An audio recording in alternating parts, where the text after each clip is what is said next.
Hello everyone, my self Rajat Kumar. जैसा कि अपन last time relative motion पढ़ रहे थे और मैं सारे स्टूडेंट्स से उम्मीद करता हूं कि उन्होंने अच्छे से हमारा लेक्चर देखा होगा। और उस लेक्चर में हमने जिन जिन पॉइंट्स पर ध्यान देने के लिए बोला था कि इन पॉइंट्स पर तो अपने को अच्छे से ध्यान देना है, ठीक है। और उससे भी इंपॉर्टेंट चीज और भी बोली थी हमने कि भैया अगर रिलेटिव मोशन समझ रहा है, रिलेटिव मोशन क्या फिजिक्स ही समझनी है, तो बेसिक मैथ्स अपने को आनी चाहिए। और कुछ बच्चों ने अपनी डिमांड भी रखी थी कि भैया हमारे लिए रिलेटिव मोशन के से पहले या जो भी है मतलब बेसिक मैथ्स के कुछ लेक्चर्स हमारे को प्रोवाइड कराए जाए।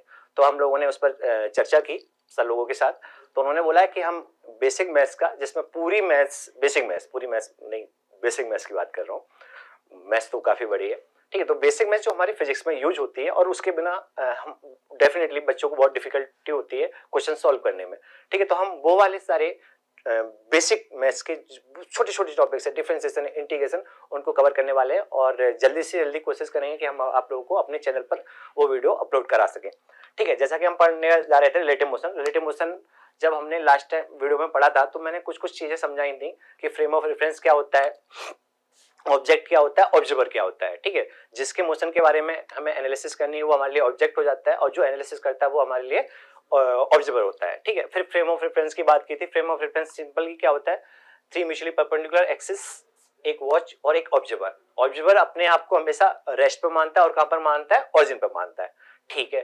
फिर हमने वो उसके साथ साथ हमने एक चीज और सीखी थी, नया कॉन्सेप्ट सीखा था, रोकने वाला कॉन्सेप्ट, ठीक है। बाकी तो तुम चाहो तो सारे सिंपल, रोकने वाले मेथड क्या है उससे थोड़ा फील होती है, अपने को दिखता है कि मोशन हो कैसे रहा है, रिलेटिव वाला मोशन हो कैसे रहा है, तो हम उसको डायग्राम में अगर कन्वर्ट कर पाए तो हम क्वेश्चन इजीली सॉल्व कर पाते हैं, ठीक है। उसके बाद ऐसा जरूरी नहीं है कि हमारे को कि रोकने वाले मेथड से ही करना है। कुछ बच्चे फॉर्मूला अप्लाई करना चाहते हैं। फॉर एग्जांपल अगर हमें रिलेटिव वेलोसिटी लिखनी है, relative velocity of A with respect to B, तो फॉर्मूला लगाओगे U A vector minus U V vector. तो यूए वेक्टर को तुम चाहो तो आई कैप, जे कैप और के कैप के फॉर्म में लिख सकते हो, वैसे यूवी वेक्टर को भी आई कैप, जे कैप और के कैप के फॉर्म में रख सकते हो। और मतलब मेरा कहने का मतलब है यूए वेक्टर और यूवी वेक्टर तुम वेक्टर फॉर्म में लिख दो और उसके बाद जैसे भी वेक्टर वाली इक्वेशंस को या वेक्टर फॉर्मूला लगाकर जैसे भी सॉल्व करना होता है उनको सॉल्व कर लो। तो आगे कंटिन्यू करते हैं। लास्ट टाइम हमने बस रिलेटिव मोशन की फील ली थी, ठीक है। कुछ क्वेश्चंस भी किए थे रोकने वाले मेथड से। आगे उसी चैप्टर को कंटिन्यू करते हैं।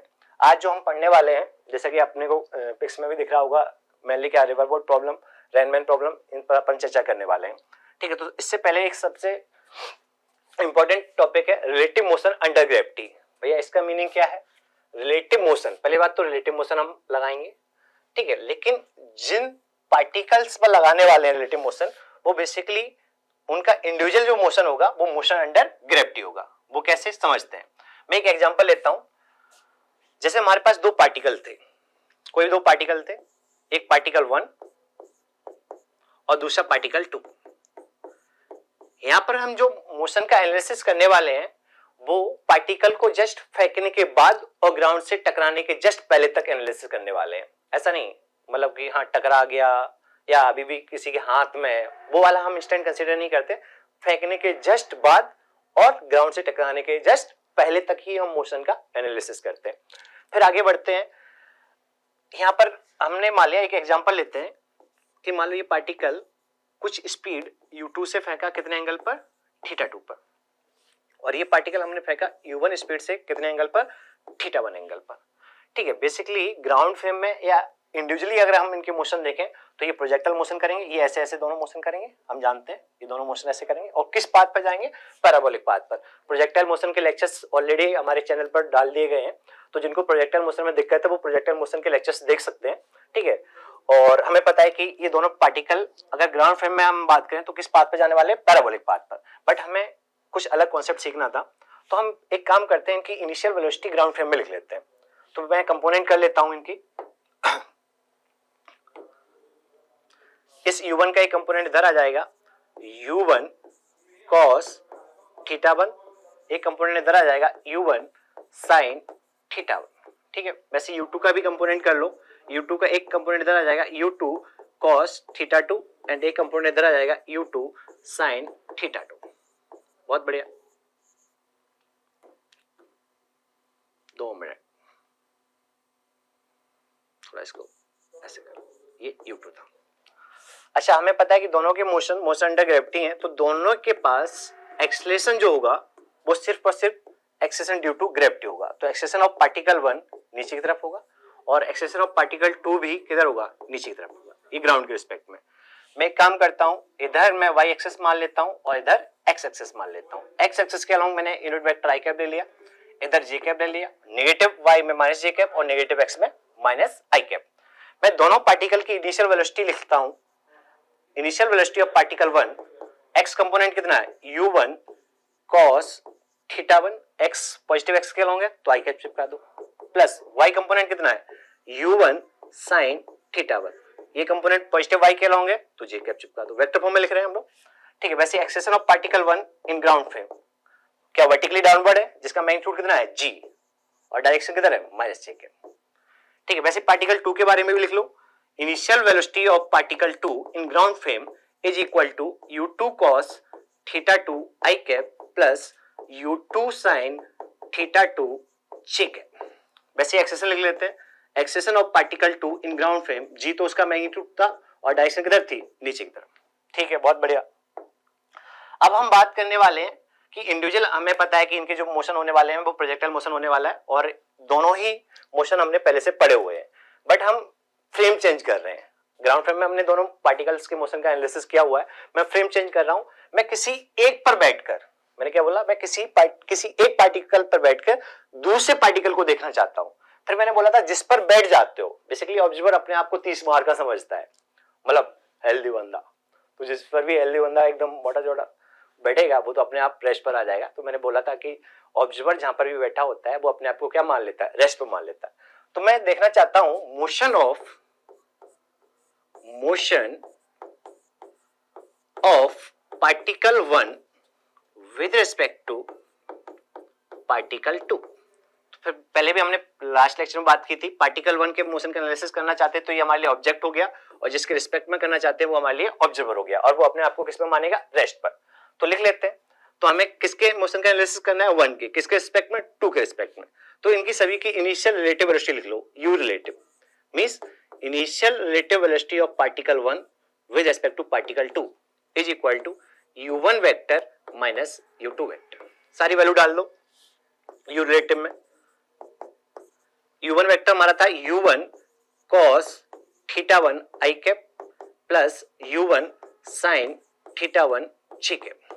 वैसे ही u2 वेक्टर था u2 cos theta 2 i cap plus u2 sin theta 2 j cap. i cap वाले एक साथ ले लो, j कैप वाले एक साथ ले लो, तो ये आ जाएगा तुम्हारा u1 cos theta 1 minus u2 cos theta 2 i cap.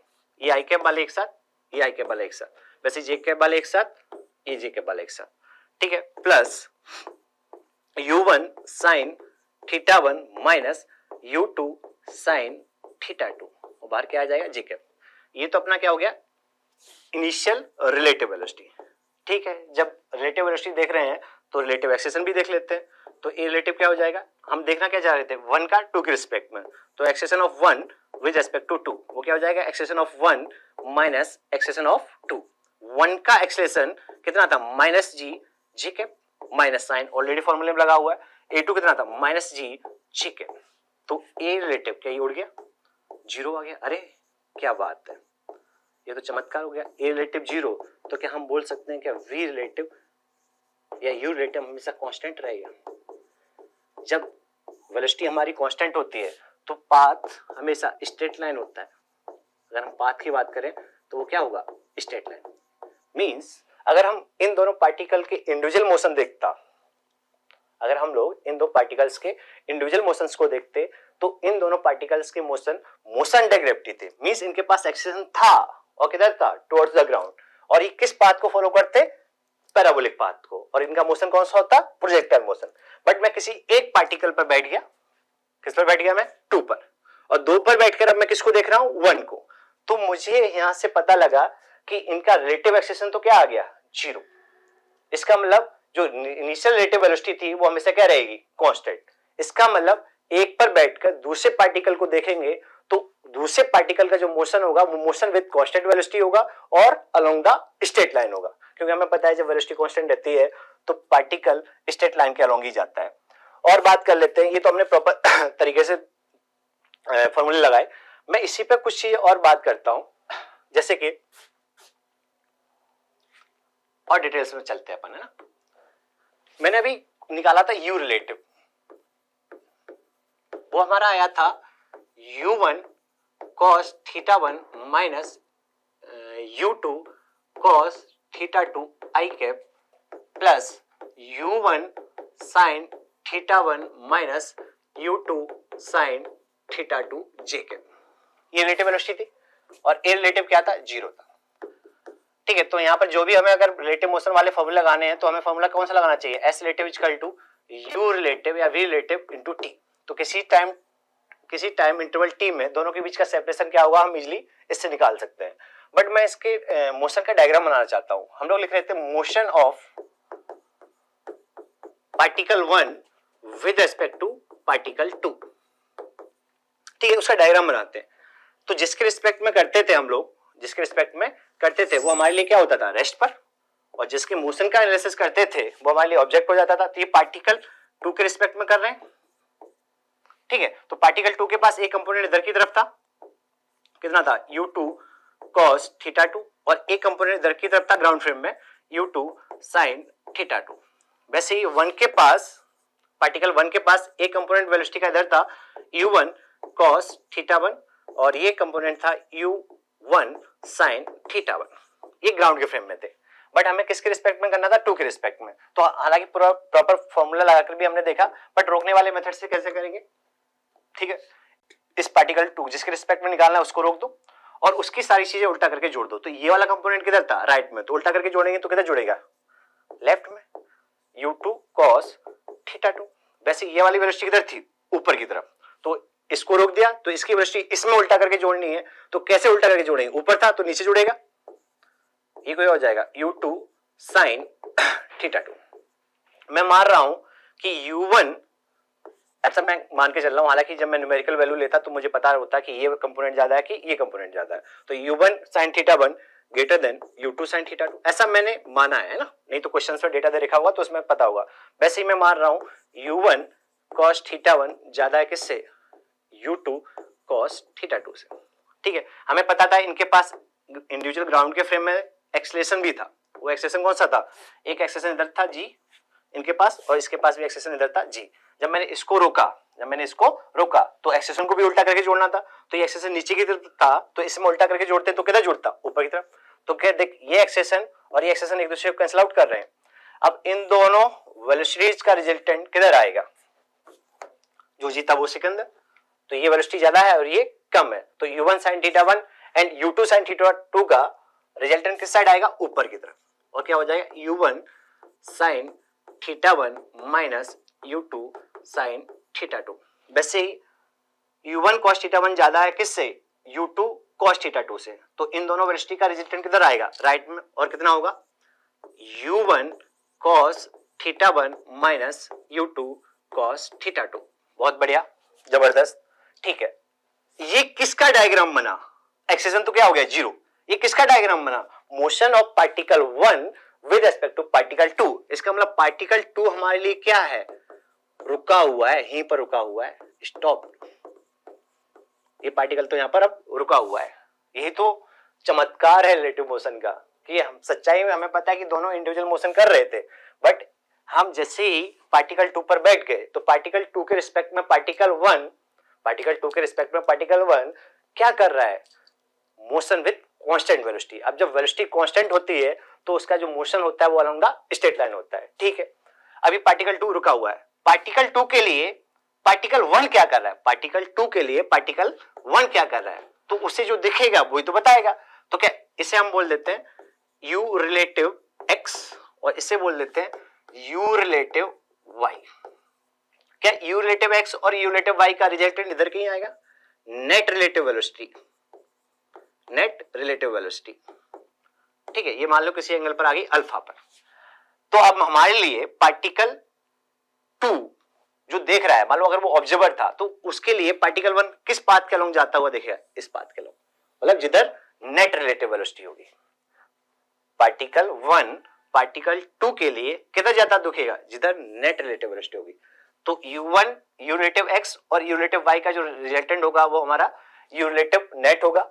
और हमारे लिए नहीं, पार्टिकल 2 के लिए पार्टिकल 1 अब किस पाथ पे जा रहा है, इस पाथ पर, और कांस्टेंट वेलोसिटी से कितनी स्पीड से जा रहा है वो भी निकाल सकते हैं। तो v रिलेटिव या u रिलेटिव लिख लो, u रिलेटिव क्या हुआ, root over u relative x component का square plus u relative y component का स्क्वायर। तो हमारे लिए या पार्टिकल 2 के लिए पार्टिकल 1 अब कांस्टेंट स्पीड से जा रहा है जिसकी वैल्यू कितनी है, ये है, और उसका जो पाथ है वो क्या है, along the straight line, along the straight line with constant velocity. ठीक है, अब इसमें दो टॉपिक और बनते हैं, जैसा कि आप लोगों ने पहले भी पढ़ा होगा कि पार्टिकल 1 और पार्टिकल 2 है, दोनों को मैंने हो सकता है ग्राउंड से फेंका हो सकता है दो पार्टिकल थे, दो अलग अलग हाइट की बिल्डिंग्स थी, ठीक है, एक पार्टिकल को इधर से फेंका, एक पार्टिकल को इधर से फेंका, तो बताओ वो हवा में टकराएंगे या नहीं टकराएंगे। अगर नहीं टकराएंगे तो दोनों के बीच का मिनिमम सेपरेशन कितना हो सकता है या मिनिमम डिस्टेंस कितनी पॉसिबल है, उस पर बात करते हैं। अब मैं इसी एक एग्जांपल से जो हमने लिया था, ठीक है, उसी को कंटिन्यू करते हैं अपन लोग, टकराएंगे कि नहीं टकराएंगे। तो हम लोग बात करने वाले हैं, ये नहीं, ये नेक्स्ट स्लाइड में अपना condition for collision, condition for collision. अच्छा, इसमें एक चीज और याद रखना, कंडीशन फॉर कॉलिजन तो ठीक है, उसके बाद तुमसे पूछा जाएगा बताओ किस टाइम के बाद ये लोग दो पार्टिकल हैं आपस में टकराएंगे। तो दोनों के जो ग्राउंड फ्रेम में इंडिविजुअल टाइम ऑफ फ्लाइट है वो टी कॉलिजन, मतलब जो कॉलिजन का टाइम है उससे क्या होने चाहिए, ज्यादा होने चाहिए। ऐसा नहीं है कि मतलब मालूम पड़ा कि एक पार्टिकल को इधर से फेंका, एक पार्टिकल को इधर से फेंका, और हम टक्कर वाली कंडीशन लगाकर उनके टकराने का टाइम कैलकुलेट करते फिर रहे हैं, और मालूम पड़ा कि टकरा तो बाद में रहा लेकिन उससे पहले वो ग्राउंड पर आ गया। ठीक है, तो उस चीज का ध्यान रखना, उनके individual time of flight check कर लेने चाहिए अपने को। ठीक है, कि टाइम ऑफ फ्लाइट जो है वो ज्यादा होने चाहिए, किससे, जो टाइम आएगा कॉलिजन का। तो कंडीशन फॉर कॉलिजन, ठीक है, वही एग्जांपल हम कंटिन्यू करते हैं।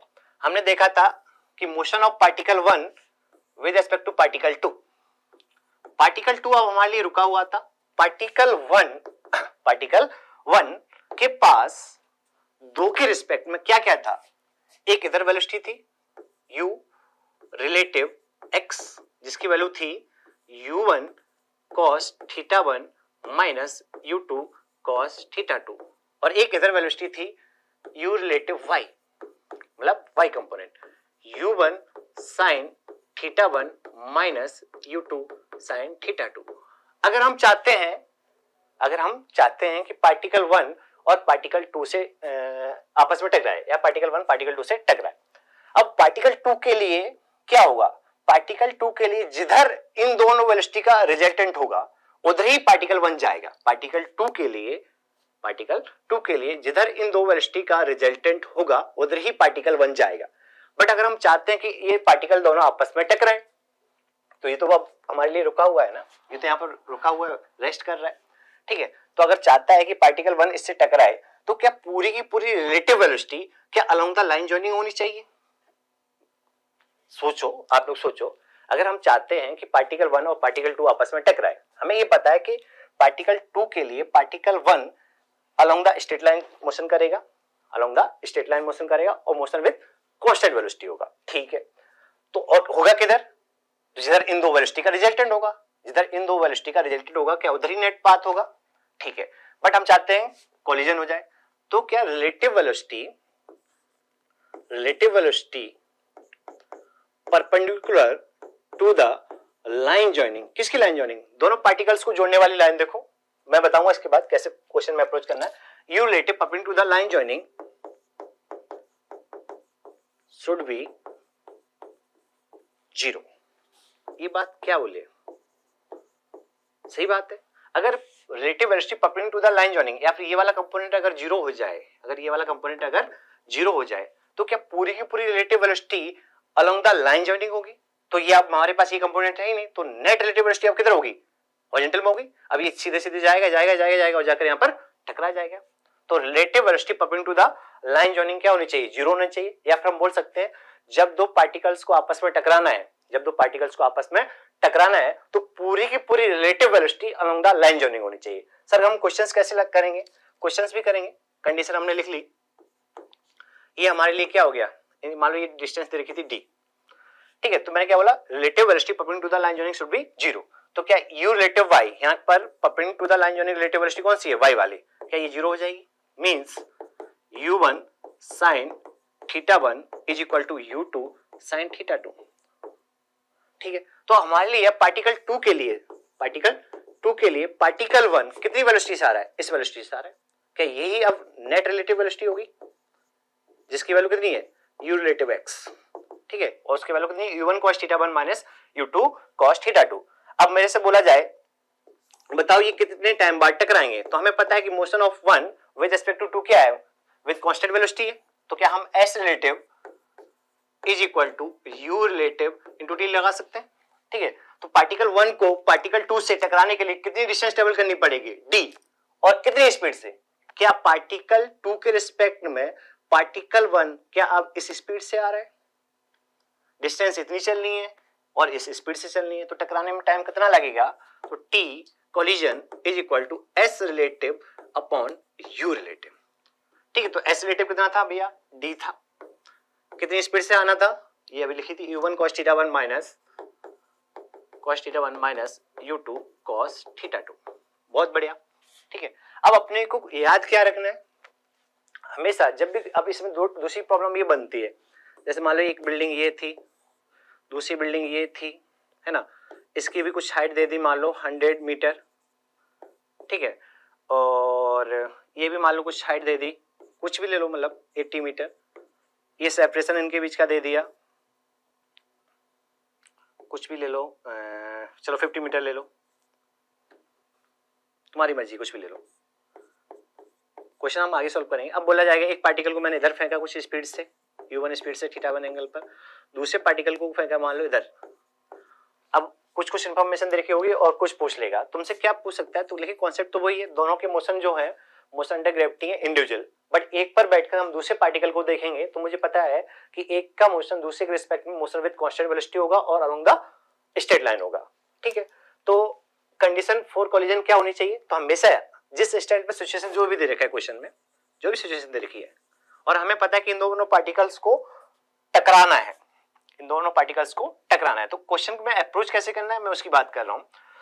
सबसे पहले दोनों पार्टिकल्स को देखो, देख लिया, एक पार्टिकल ये है, दूसरा पार्टिकल ये है, फिर दोनों को जोड़ने वाली लाइन देखो, मैंने क्या बोला, दोनों को जोड़ने वाली लाइन देखो, ये लाइन जॉइनिंग होगी, फिर दोनों की इंडिविजुअल वेलोसिटी का कंपोनेंट करो अलोंग द लाइन जॉइनिंग, और दूसरा perpendicular to the line joining, इधर भी अलोंग द लाइन जॉइनिंग, दूसरा perpendicular to the line joining. ठीक है, अगर हमें इन्हें टकराना है, अगर हमें इनको आपस में टकरवाना है या टक्कर करानी है इनकी आपस में, तो क्या पूरी की पूरी relative velocity along the line joining होनी चाहिए, पूरी की पूरी रिलेटिव वेलोसिटी क्या होनी चाहिए, अलोंग द लाइन जॉइनिंग होनी चाहिए, means relative velocity perpendicular to the line joining क्या होनी चाहिए, जीरो। ठीक है, इस पर क्वेश्चन करेंगे बाद में अपन, यहां तक मुझे लगता है सभी लोगों को कॉन्सेप्ट क्लियर होगा। तो हमेशा याद रखना, रोकने वाले मेथड से करना है या फिर प्रॉपर वेक्टर फॉर्म में करना है, तुम्हारे ऊपर डिपेंड करता है।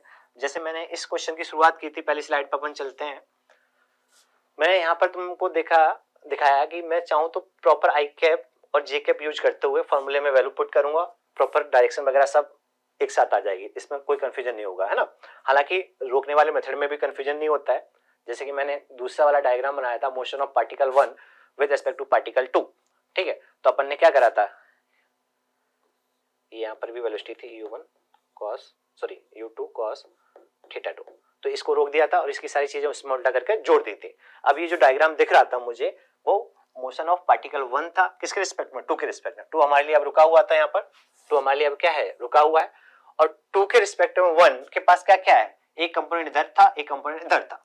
ठीक है, अब इन दोनों कंपोनेंट का रिजल्टेंट जिधर होगा, क्या उधर ही नेट वेलोसिटी होगी, और जिधर नेट वेलोसिटी होगी क्या पार्टिकल उधर ही मोशन करेगा। इसका मतलब पार्टिकल 1 2 के रिस्पेक्ट में किस पाथ के अलोंग जा रहा हुआ, इस पाथ के अलोंग, मतलब हॉरिजॉन्टल से कितने एंगल पे जाएगा, अल्फा पर, हम वो भी पता कर सकते हैं। ठीक है, फिर इसके बाद हमने बात की थी कंडीशन फॉर कॉलिजन, अगर हमें दो पार्टिकल को आपस में टकराना है, ठीक है, तो सिंपल सा तरीका है, यही फॉलो करना है, सारे क्वेश्चन तुम लोगों से बनेंगे कि दोनों पार्टिकल्स को जोड़ने वाली लाइन देखो, फिर दोनों की वेलोसिटी के कंपोनेंट करो अलोंग द लाइन जॉइनिंग, और दूसरा perpendicular to the line joining. अगर आपस में टक्कर करानी है तो पूरी की पूरी relative velocity along the line joining होनी चाहिए, या फिर relative velocity perpendicular to the line joining क्या होनी चाहिए, जीरो। ठीक है, मैंने वही किया, ये वाली वेलोसिटी जो थी relative velocity perpendicular to the line joining zero कर दी, तो पूरी पूरी रिलेटिव वेलोसिटी या नेट रिलेटिव वेलोसिटी किधर आ गई, अलोंग द P1 P2, किधर आ गई, अलोंग द P1 P2। अब हमें पता है कि पार्टिकल 2 रुका हुआ था और पार्टिकल 1 के पास जो नेट रिलेटिव वेलोसिटी थी वो इधर की तरफ थी, तो अभी नहीं तो थोड़ी देर बाद जाकर टकरा जाएगा। तो टकराने के लिए कितनी दूरी चलनी है, डी, कितनी स्पीड से चलनी है, इससे। ठीक है, तो अगर मुझे टाइम पूछा जाता तो हम टाइम भी निकाल सकते थे, S relative upon you relative. ठीक है, अब एक क्वेश्चन और करते हैं इसी पर। हमने अभी पढ़ लिया कि अगर कोई भी दो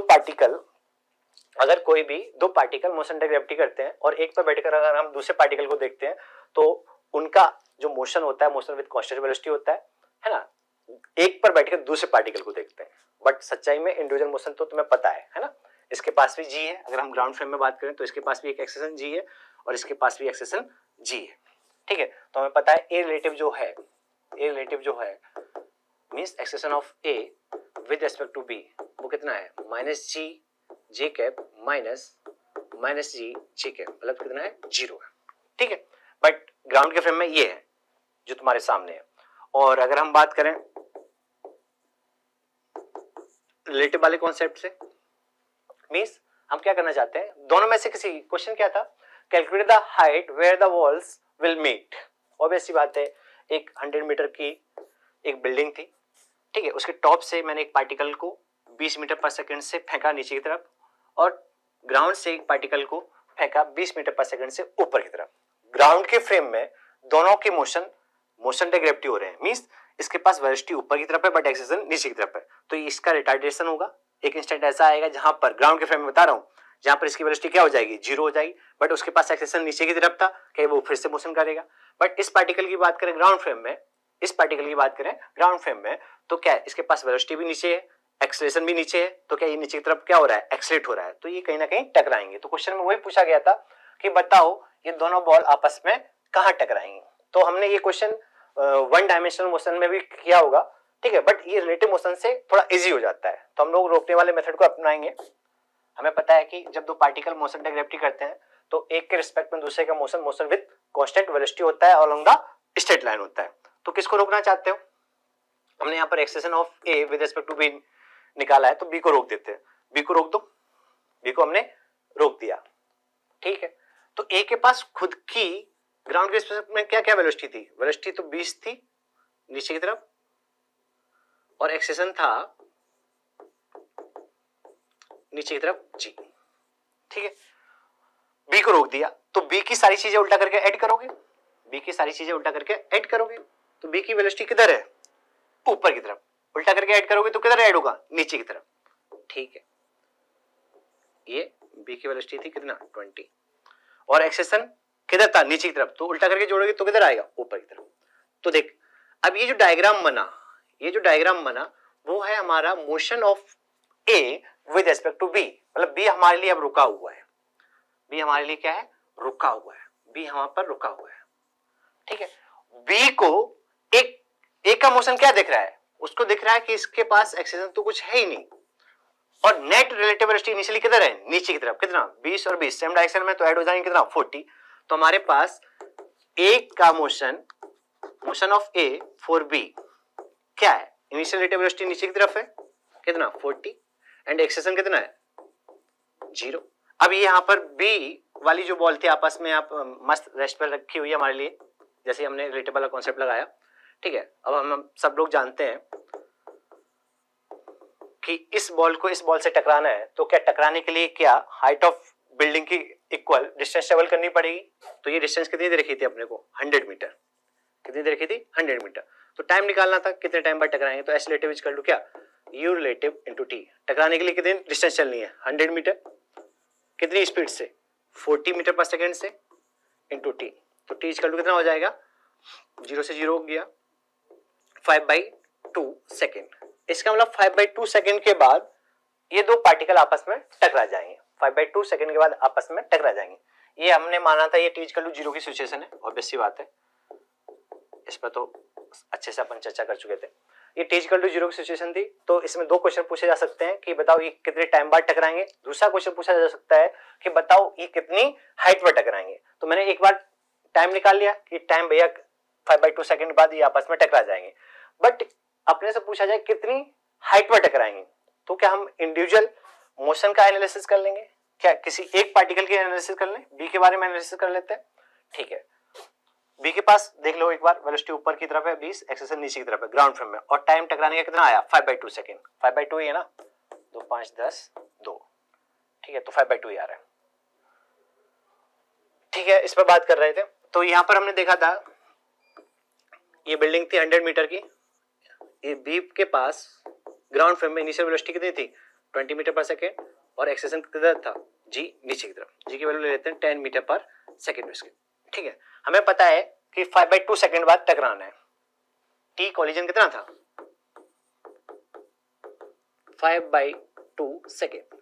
अब मुझे हाइट निकालनी थी कितनी हाइट बाद टकराएगा, तो क्या अब हम ग्राउंड फ्रेम में फॉर्मूला लगा देंगे, बी पर लगा देते हैं 4b। ठीक है, क्या लगा दें, क्या इसके पास एक्सेलरेशन जी है ग्राउंड फ्रेम में, यस, और क्या कांस्टेंट है, तो क्या इक्वेशन ऑफ मोशन यूज कर सकते हैं, यस। तो s = ut plus half a into T square. B के लिए लगा रहे हैं तो SB UB AB, और ये हम किस फ्रेम में लगा रहे हैं ग्राउंड फ्रेम में, क्यों हमें यही तो पता करना है कि ग्राउंड फ्रेम में कितनी हाइट पर टकराया, तो अब मुझे इक्वेशन किस फ्रेम में लगानी चाहिए ग्राउंड फ्रेम में। तो ये जो डिस्प्लेसमेंट आएगा, इनिशियल वेलोसिटी होगी और ये एक्सेलरेशन होगी, ये भी किस फ्रेम में डालने पड़ेंगे ग्राउंड फ्रेम में। मैं ऊपर वाली डायरेक्शन को पॉजिटिव ले रहा हूं और नीचे वाली डायरेक्शन को नेगेटिव, फिर बोल दे रहा हूं ऊपर वाली डायरेक्शन को पॉजिटिव ले रहा हूं और नीचे वाली डायरेक्शन को नेगेटिव। यूबी कितना है, क्या ऊपर की तरफ है +20, कितने टाइम बाद 5/2 सेकंड के बाद टकराना है, प्लस 1/2, एक्सेलरेशन कितना है जी, और किधर है नीचे की तरफ, और नीचे वाली डायरेक्शन क्या ली है नेगेटिव, -10, और कितना टाइम 5/2 का होल स्क्वायर।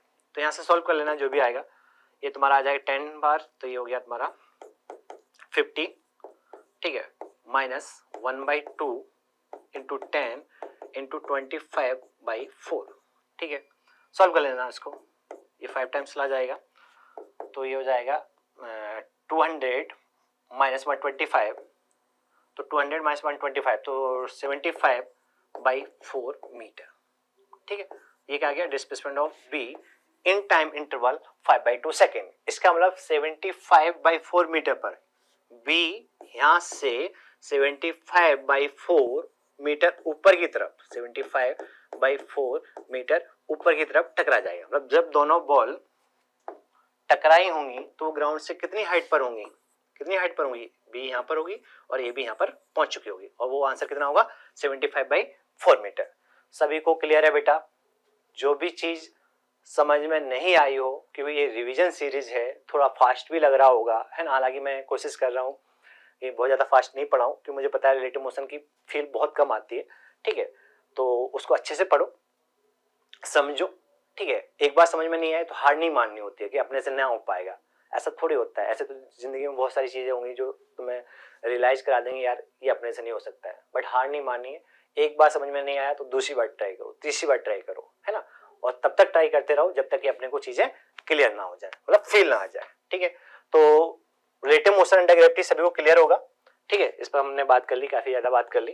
ठीक है, जिसके रिलेटिव में बात करनी होती है उसको रोक दो, और जिसके बारे में बात करनी होती है उसमें उसकी सारी चीजें उल्टा करके ऐड कर दो। ठीक है, फिर हमने वो देखा कि जब दो पार्टिकल ग्राउंड के फ्रेम में इंडिविजुअली मोशन अंडर ग्रेविटी करते हैं, बट हम किसी एक पार्टिकल पर बैठकर दूसरे पार्टिकल को देखते हैं, तो एक पर बैठकर दूसरे का जो मोशन होता है वो मोशन विद कांस्टेंट वेलोसिटी होता है, और किधर होता है अलोंग द स्ट्रेट लाइन होता है। ऑब्वियस सी बात है, जब वेलोसिटी या वेलोसिटी कांस्टेंट होती है तो मोशन किधर होता है अलोंग द स्ट्रेट लाइन। ठीक है, आगे बात करते हैं, इन पर सभी को क्लियर होगा। अच्छा, एक टॉपिक और बात कर लेते हैं। अगर मान लो जैसे वहां पर तो मैंने बात की थी कंडीशन फॉर कोलिजन, अगर मान लो कोलिजन नहीं हुआ तो दूसरा क्वेश्चन पूछा जा सकता है उनके बीच का मिनिमम सेपरेशन। जब दो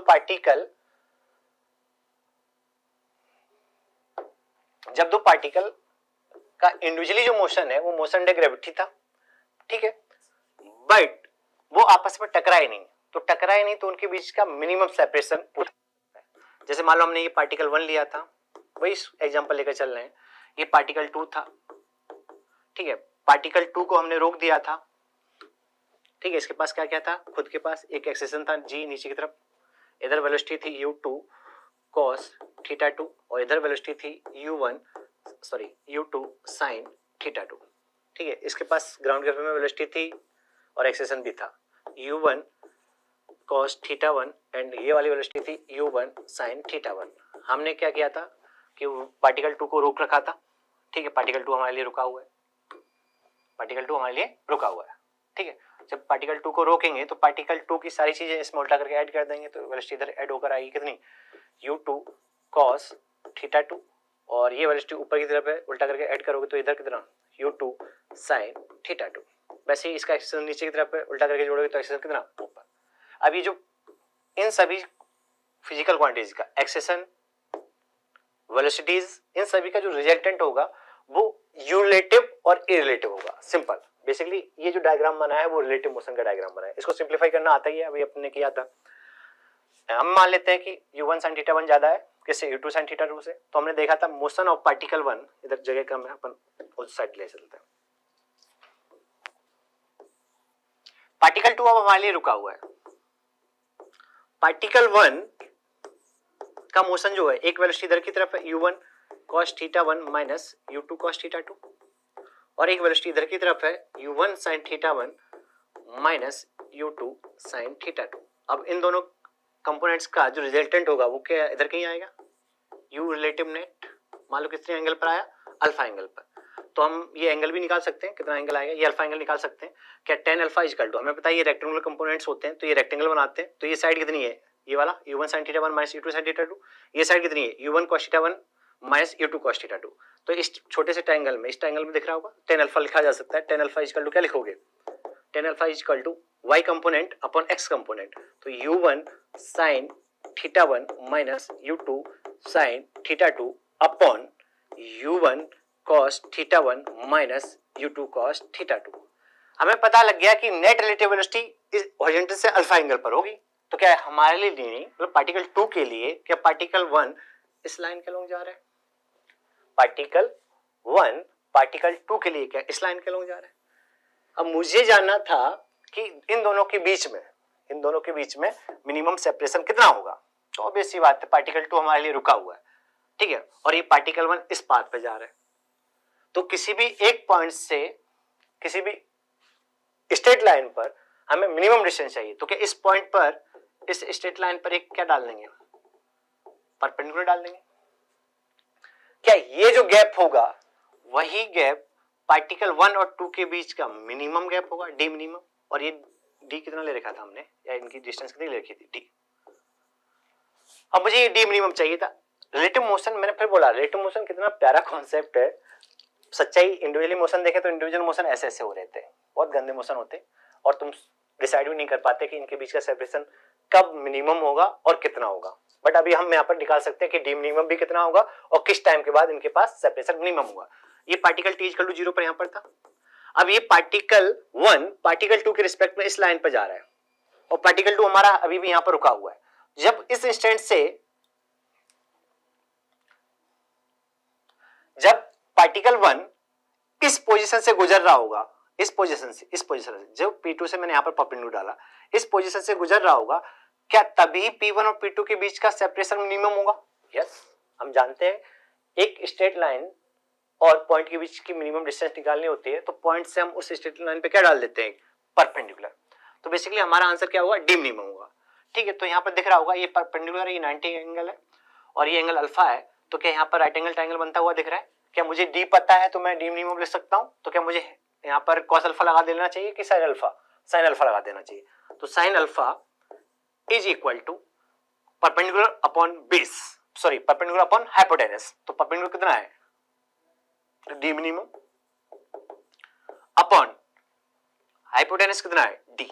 अपने को डी मिनिमम चाहिए था तो D minimum is equal to कितना आ गया, डी साइन अल्फा।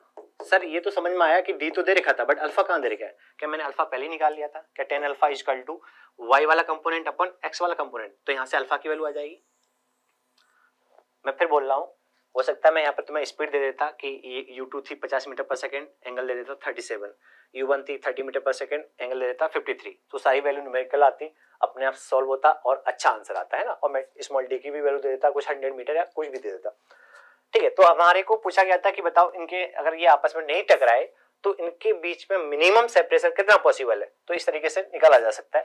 फिर तुमसे ये भी पूछा जा सकता है कि वो टाइम बताओ जब इनके बीच का सेपरेशन मिनिमम होगा। तो मुझे ये पता है कि पार्टिकल 2 हमारे लिए अब रुका हुआ है, पार्टिकल 2 हमारे लिए रुका हुआ है।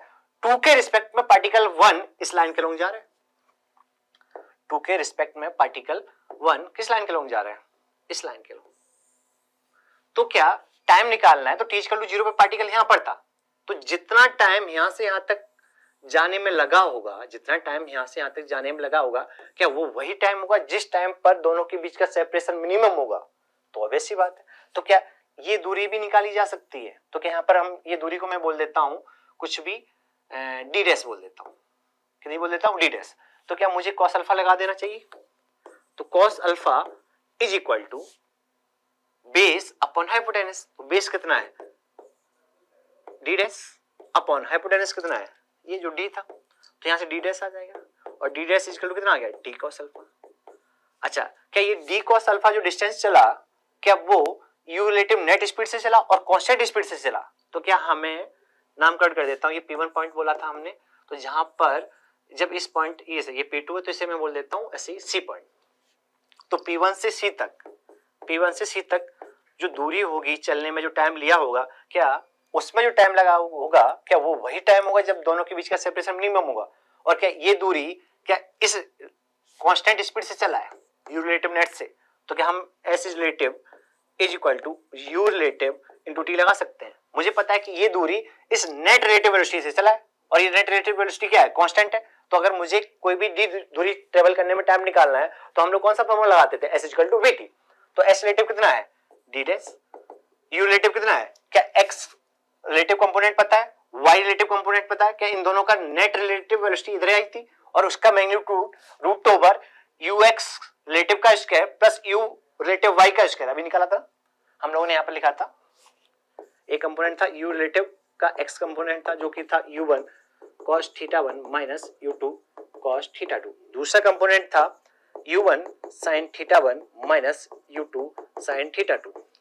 ये तो था, ये रिलेटिव वेलोसिटी का x कंपोनेंट था और ये रिलेटिव वेलोसिटी का y कंपोनेंट था। इन दोनों का नेट ही तो अल्फा एंगल पर आया था और उस नेट को ही नेट रिलेटिव वेलोसिटी बोला था। क्या इसी नेट कांस्टेंट रिलेटिव वेलोसिटी से हमारा पार्टिकल मोशन कर रहा है, क्या इसी नेट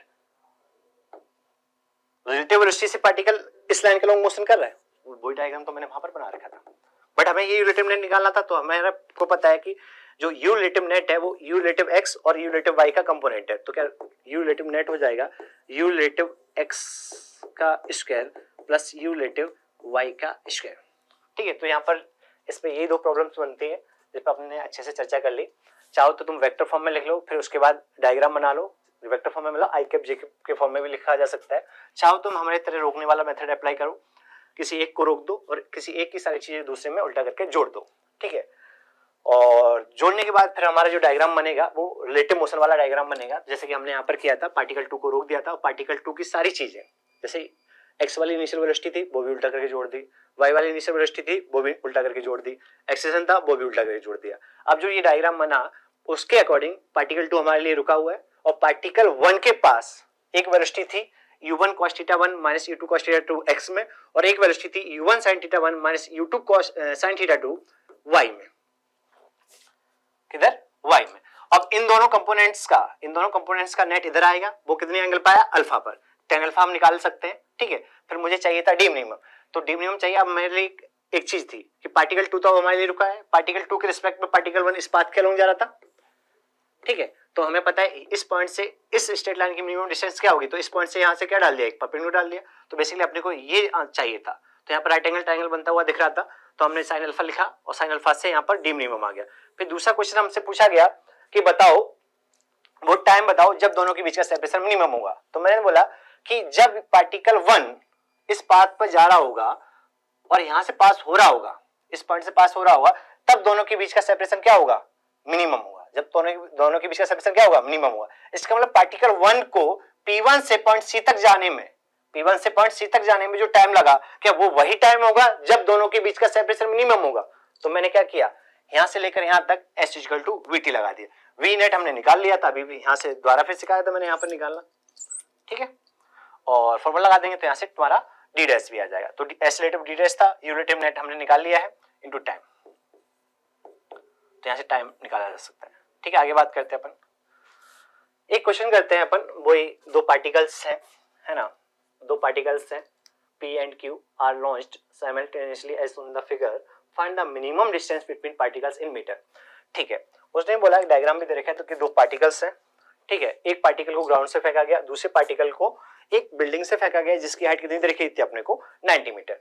इसको 10 मीटर पर सेकंड से फेंका गया 45 डिग्री पर, इसको 70 मीटर पर सेकंड से फेंका गया 45 डिग्री पर। अपने से पूछा है बताओ दोनों के बीच की मिनिमम डिस्टेंस क्या होगी, ठीक है। बहुत सारे बच्चों ने ये क्वेश्चन देखा भी होगा, किन बच्चों ने देखा होगा वो समझ गए होंगे मैं किसके बारे में बात कर रहा हूं, है ना। अब हालांकि हमें ऑलरेडी क्वेश्चन में दे रखा है कि मिनिमम डिस्टेंस निकालनी है, तो मिनिमम डिस्टेंस निकालने के लिए पहले देखते हैं क्या ये टकरा सकते हैं।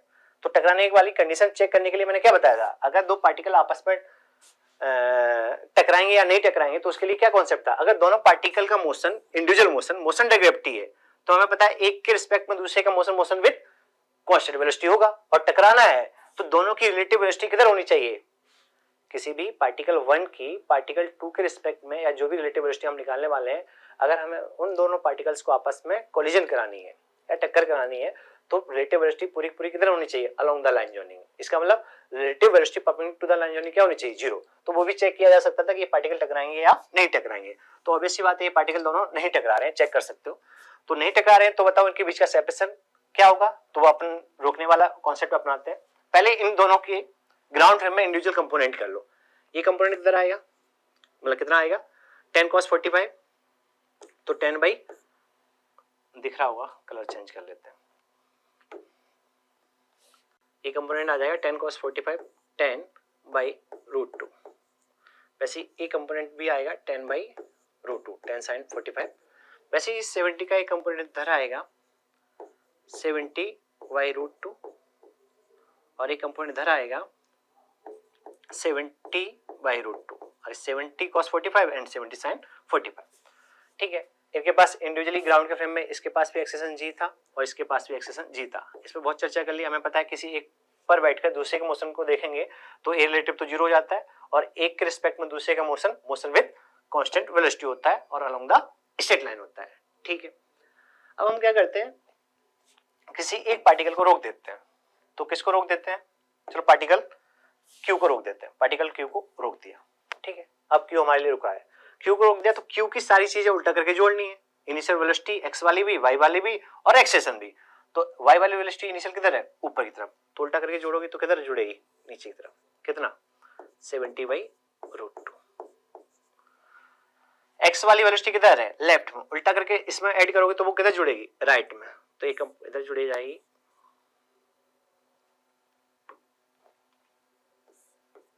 70 बाई रूट 2, ठीक है। ऑब्वियस सी बात है इसके पास एक्सेशन नीचे था, इसके पास भी ग्राउंड के फ्रेम में एक्सेशन नीचे था, बट मैं क्यू के रिस्पेक्ट में पी के मोशन का एनालिसिस करना चाहता हूं, तो मैंने क्यू को रोक दिया, तो एक्सेशन नीचे की तरफ था, एक्सेशन भी उल्टा करके जोड़ते किधर, ऊपर की तरफ, और कितना जी, तो क्या जी और जी आपस में कैंसिल आउट हो जाता। अब जो तुम्हें डायग्राम दिख रहा है, ये जो डायग्राम दिख रहा है सारी वेलोसिटी, वो motion of P with respect to Q है। क्यू अब हमारे लिए क्या है, रुका हुआ है। तो जिधर मैं डायग्राम फिर से बना रहा हूं जिससे कोई कंफ्यूजन ना हो, क्यू हमारे लिए अब यहां पर रुका हुआ है, ठीक है। और पी के पास क्या क्या है, एक इधर वेलोसिटी है 10 by root 2 plus 70 by root 2, क्या ये सेम डायरेक्शन में तो ऐड हो जाएगा, तो कितना हो गया 80 बाई रूट 2। तो ये वाला कंपोनेंट तो कितना आ रहा है 80 बाई रूट 2, ये कंपोनेंट 10 बाई रूट 2 और इधर 70 बाई रूट 2, तो नेट इन दोनों का किधर आएगा, नीचे की तरफ, तो कितना आएगा 70 by root 2 minus 10 by root 2, तो क्या 60 बाई रूट 2। अब ये डायग्राम क्या है, motion of P with respect to Q। तो Q के रिस्पेक्ट में इसके पास P के पास एक x में वेलोसिटी है और एक y में वेलोसिटी है, इन दोनों का रिजल्टेंट जिधर होगा उधर ही पार्टिकल जाएगा। तो रिजल्टेंट किधर होगा हम देख सकते हैं। अच्छा एक चीज और देखते हैं, इन दोनों का रिजल्टेंट इधर कहीं आएगा, इधर कहीं आएगा, इस तरीके से निकाल सकते हो। ये एंगल मैं मान लेता हूं थीटा, ठीक है, थीटा मान लो। तो यहाँ पर ये कंपोनेंट 60/√2 है और ये 80/√2 है, तो यहाँ पर ये कंपोनेंट 60/√2 है तो ये भी 60/√2 होगा, क्योंकि रेक्टेंगुलर कंपोनेंट होते हैं। तो अगर मुझे tan थीटा निकालना है इस ट्रायंगल में, तो tan थीटा इक्वल टू क्या, परपेंडिकुलर अपॉन बेस। तो परपेंडिकुलर कितना हो गया 60/√2 अपॉन बेस कितना हो गया 80/√2। √2 से √2 उड़ गया तो ये तुम्हारा आ जाएगा 3/4, मींस थीटा की वैल्यू कितनी आ गई 37। थीटा की वैल्यू कितनी आ गई 37। बहुत बढ़िया बात, ये 37 है। अब क्यों हमारे लिए यहाँ रुका हुआ है, यही तो रिलेटिव मोशन की खासियत है कि अपने को सब कुछ दिखता है। क्यों हमारे लिए यहाँ पर रुका हुआ है, मैं फिर बोला क्यों हमारे लिए अब यहाँ पर रुका हुआ है। क्यू के रिस्पेक्ट में पी किधर जा रहा है, जिधर इन दोनों वेलोसिटी का रिजल्टेंट था, क्या वो रिजल्टेंट इधर आया इस तरीके से, इस तरीके से, ठीक। अब मुझे चाहिए था दोनों के बीच की मिनिमम डिस्टेंस। अब हमारे लिए पी इस पाथ पे जा रहा है, तो मिनिमम गैप कब होगा, तो क्यू से इस लाइन की मिनिमम डिस्टेंस चाहिए। तो क्या क्यू से इस लाइन पे एक परपेंडिकुलर डाल दें, एक परपेंडिकुलर डाल दिया, ये परपेंडिकुलर डाल दिया। तो इसका मतलब जब पार्टिकल P इस पाथ पर जा रहा होगा और बोल सकते हैं इस पॉइंट से गुजर रहा होगा, तब क्या P और Q के बीच में सेपरेशन मिनिमम होगा, और क्या यही मेरा आंसर होगा। तो मैं इसको बोल देता हूं डी मिनिमम, ठीक है, बहुत बढ़िया बात। अच्छा ये 37 है, ये एंगल 37 है, तो हमें यहाँ जेड बनती हुई दिख रही है, तो क्या ये एंगल भी 37 होगा, बहुत बढ़िया बात। अच्छा एक चीज और देखते हैं, P से Q की डिस्टेंस तो हमें दे रखी थी 110 मीटर, और ये हाइट ऑफ पार्टिकल P भी दे रखी थी अपने को 90 मीटर, ठीक है। P और ये Q था, ठीक है, तो मैं इसे O बोल दे रहा हूं और इसको M बोल दे रहा हूं। ट्रायंगल POM में क्या मुझे लगा देना चाहिए, और अच्छा ये टोटल OM है ना, ये वाली डिस्टेंस कितनी है OM है, तो tan 37 लगा देते हैं। तो tan 37 ये एंगल इस ट्रायंगल में, इस वाले ट्रायंगल में tan 37 is equal to perpendicular upon base, perpendicular क्या 90 है, अपॉन बेस क्या OM है, ठीक है। तो OM is equal to 90 upon tan 37, और tan 37 की वैल्यू अभी ऊपर लिखी थी, कितनी आई थी 3/4, तो ये 30 टाइम्स और ये ऊपर जाएगा मल्टीप्लाई हो जाएगा 4, तो ये हो जाएगा 120 मीटर। तो OM डिस्टेंस कितनी आ गई, टोटल डिस्टेंस कितनी आ गई 120 मीटर। OM डिस्टेंस कितनी आ गई 120, क्यों मुझे यहाँ पर दिख रहा था ये राइट एंगल ट्रायंगल, एक छोटा ट्रायंगल भी बन रहा है, इसे P डैश बोल देता हूँ, P डैश QM एक राइट एंगल ट्रायंगल बन रहा है, तो मुझे ये डी मिनिमम चाहिए था। तो उसके लिए मुझे ये गैप पता लग जाए, क्योंकि एंगल तो पता है, तो मैंने ये निकाल लिया कि टोटल डिस्टेंस यहाँ से यहाँ तक की 110 थी और यहाँ से 120 थी, तो ये गैप कितना बचा QM, ये वाला गैप QM कितना बचा 10 मीटर। तो हम लिख लेते हैं triangle P dash QM,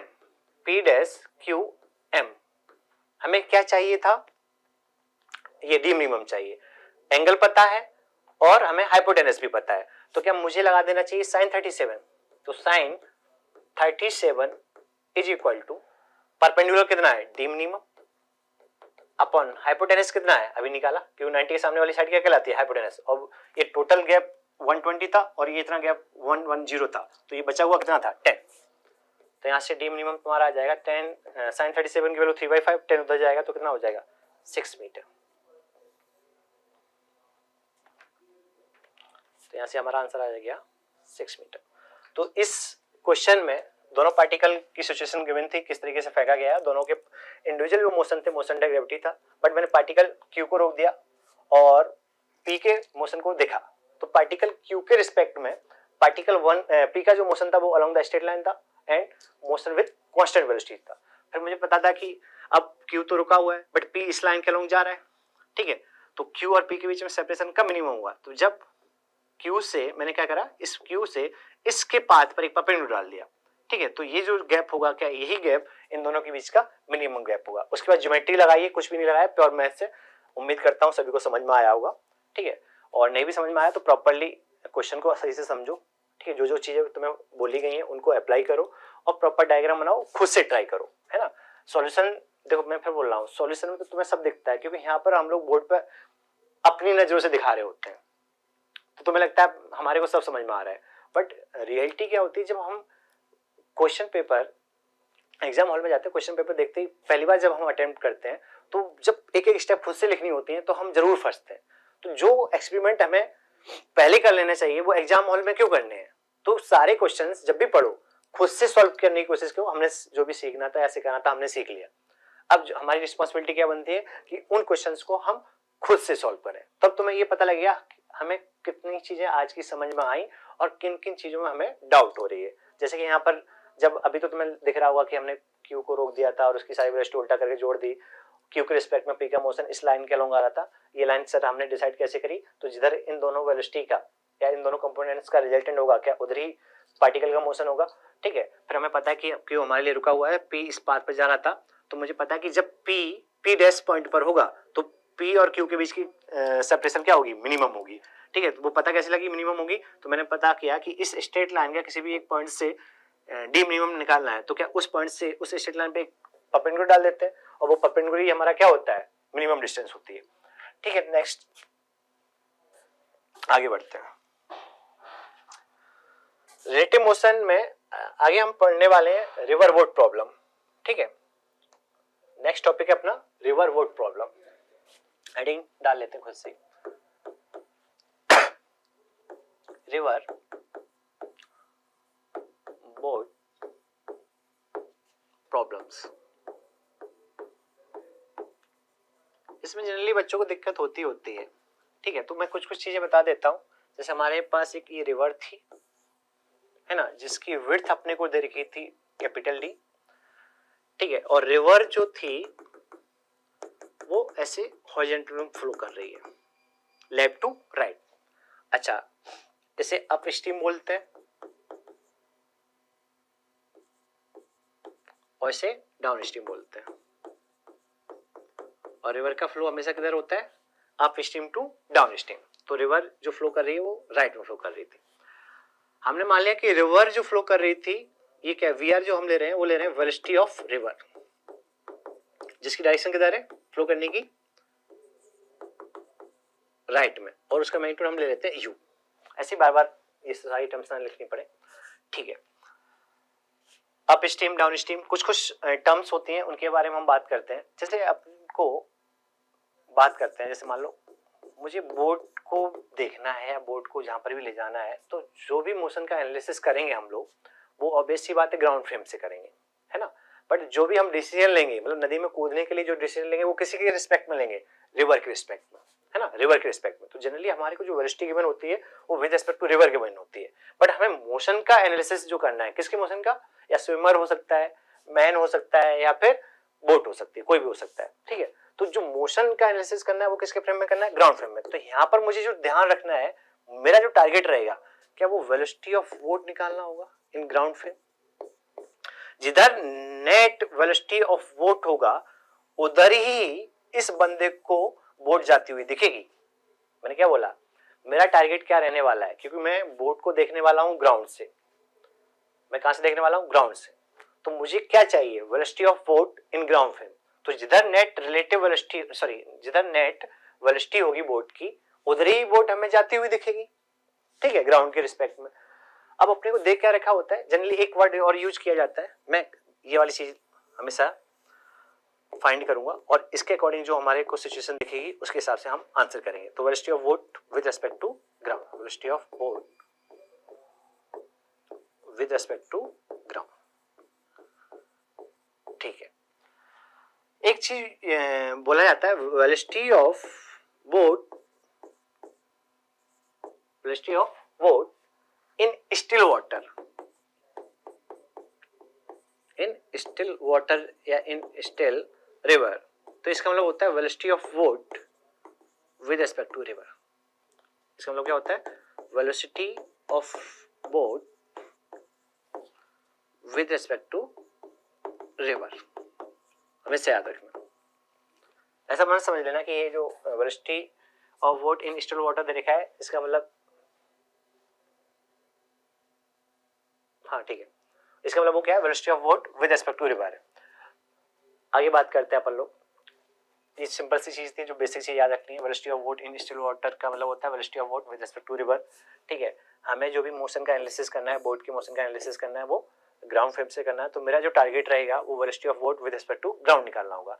velocity of boat with respect to ground जिस साइड होगा या जिस तरफ आएगा रिजल्टेंट वेलोसिटी ऑफ वोट का, उधर ही बोट हमें जाती हुई दिखेगी। मैं कुछ कुछ एग्जांपल लेता हूं, उससे अपन लोग समझते हैं। आगे बात करते हैं। पहले बात करते हैं अपन, जैसे कि मैं पहला केस ले रहा हूं सिंपल सा, एक रिवर थी जिसकी विड्थ डी दे रखी थी, जिसकी विड्थ कितनी दे रखी थी, डी दे रखी थी। ठीक है, रिवर फ्लो हॉरिजॉन्टल में हो रहा था कितनी स्पीड से, यू स्पीड से।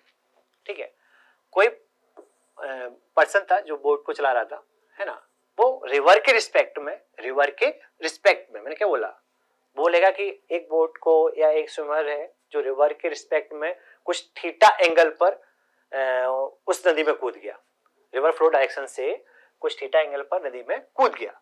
तो ये क्या दे रखा है, velocity of boat with respect to river, कितने एंगल पर, थीटा पर। तो क्या अब तुम ही खुद ही कॉमन सेंस से बताओ, क्या ये थीटा एंगल पर कूदा है तो क्या ये सीधा तो जाएगा नहीं। सर हमें कैसे पता लगे, अरे तुम तो ग्राउंड फ्रेम से देख रहे हो ना, तो तुम्हारे अकॉर्डिंग ग्राउंड फ्रेम के अकॉर्डिंग तुम्हारे लिए क्या है, ग्राउंड फ्रेम के अकॉर्डिंग देखना है ना। तो हमें वेलोसिटी ऑफ वोट जिधर होगा, इधर वेलोसिटी ऑफ वोट होगा, क्या उधर ही ये बोट पहुंचेगी। Velocity of boat in ground frame जिधर होगा, क्या उधर ही ये बोट पहुंचेगी। और समझो ना कि रिवर के रिस्पेक्ट में वो कूदा तो ऐसे थीटा एंगल पर, बट रिवर भी तो इधर जा रही है, तो क्या थोड़ा इधर होगा, रिवर इसको इधर राइट में ले जाएगी, तो क्या थोड़ी देर बाद ऐसे हो जाएगा। मैं डायग्राम में थोड़ा दिखाने की कोशिश कर रहा हूं, देखो रिवर के रिस्पेक्ट में कूदा इधर, बट रिवर के पास एक वेलोसिटी इधर है। ठीक है, तो क्या थोड़ी देर बाद इधर हो जाएगा, फिर जाना चाह रहा था इधर साइड, फिर थोड़ी देर बाद ऐसे हो जाएगा। कुल मिला के इधर साइड से कहीं जाकर नदी के रिस्पेक्ट में कूदा तो इस डायरेक्शन में था, बट अपोजिट बैंक पे पहुंचा कहां पर, ग्राउंड के रिस्पेक्ट में, यहां पर। तो हॉरिजॉन्टल में जहां से मतलब एक होता है ये वाला बैंक है हमारा, ठीक है, यहां से बोट को हमने रिवर में उतारा था, रिवर के रिस्पेक्ट में कितने एंगल पर, थीटा एंगल पर। बट रिवर के दूसरे बैंक पर या दूसरे साइड पर कहां पर बोट पहुंची, तो हॉरिजॉन्टल में जो मैक्सिमम डिस्प्लेसमेंट होता है, हॉरिजॉन्टल में जो मैक्सिमम डिस्प्लेसमेंट होता है उसे हम लोग क्या बोलते हैं, ड्रिफ्ट, उसे हम लोग क्या बोलते हैं, ड्रिफ्ट। फिर मैं बोल रहा हूं अपने को क्या क्या इंफॉर्मेशन दे रखी थी, एक रिवर है जिसकी विड्थ डी है, रिवर स्पीड u है, रिवर के रिस्पेक्ट में जो बोट को डाला गया वो कितनी स्पीड से डाला गया, VBR से, इसकी वैल्यू मैं v ले ले रहा हूं, ये u है और ये v है, और कितने एंगल पर कूदा, थीटा एंगल पर। बट सच्चाई हमें पता है रिवर के रिस्पेक्ट में भले ही ऐसे जा रहा था, बट ग्राउंड के रिस्पेक्ट में रिवर भी इधर जा रही है और बोट इधर जा रही है। तो क्या ये इधर ना जाकर क्या कुछ ऐसे ऐसे थोड़ी देर जैसे इधर कूदा, रिवर इसको थोड़ा और आगे लेकर जाएगी, ऐसे समझो, ये रिवर के रिस्पेक्ट में इधर कूदा तो रिवर इसको हॉरिजॉन्टल में लेकर जाएगी, फिर ऐसे हो जाएगा, फिर ऐसे हो जाएगा, फिर ऐसे हो जाएगा, फाइनली कहां पहुंचेगा, इस पॉइंट पे पहुंचेगा। तो जहां से कूदा था और दूसरे बैंक पे जहां पर पहुंचा, दो ऐसे वर्टिकल लाइन खींचो, तो ये दूरी क्या कहलाती है, ड्रिफ्ट। ये दूरी क्या कहलाती है, ड्रिफ्ट। मतलब हॉरिजॉन्टल में जो डिस्प्लेसमेंट हुआ एक बैंक से दूसरे अपोजिट बैंक पर जाने तक, उसे हम क्या बोलते हैं, ड्रिफ्ट बोलते हैं। ठीक है, टर्मिनोलॉजी जिसको हमें याद रखना है। फिर मैंने बोला था कि अभी मोशन का जो हम एनालिसिस कर रहे हैं वो कहां से कर रहे हैं, ग्राउंड फ्रेम से। तो मेरा जो टारगेट होगा वो क्या निकालना होगा, velocity of boat in ground frame. ठीक है, बात कर लेते हैं। सर आपको कैसे पता लगा कि ये बोट जो थी वो उधर ही पहुंची, मैं वो भी समझाता हूं। तो हमारे को जनरली देख क्या रखा होगा, velocity of boat with respect to river. तो रिवर के रिस्पेक्ट में बोट इधर कूदी, मान लो कितनी स्पीड से, v स्पीड से, और v हमने क्या लिया, VBR, और कितने एंगल पर, थीटा एंगल पर। और रिवर खुद कितनी स्पीड से आ रही है, VR स्पीड से, और उसकी वैल्यू कितनी है, u। हमें क्या चाहिए, velocity of boat in ground frame. तो फॉर्मूला लगा देते हैं, velocity of boat with respect to river क्या लगाते हैं, velocity of boat minus velocity of river. हमें ये चाहिए तो इधर ले आओ, इस साइड ले आओ इसको। Velocity of boat is equal to क्या हो जाएगा, velocity of boat with respect to river plus velocity of river.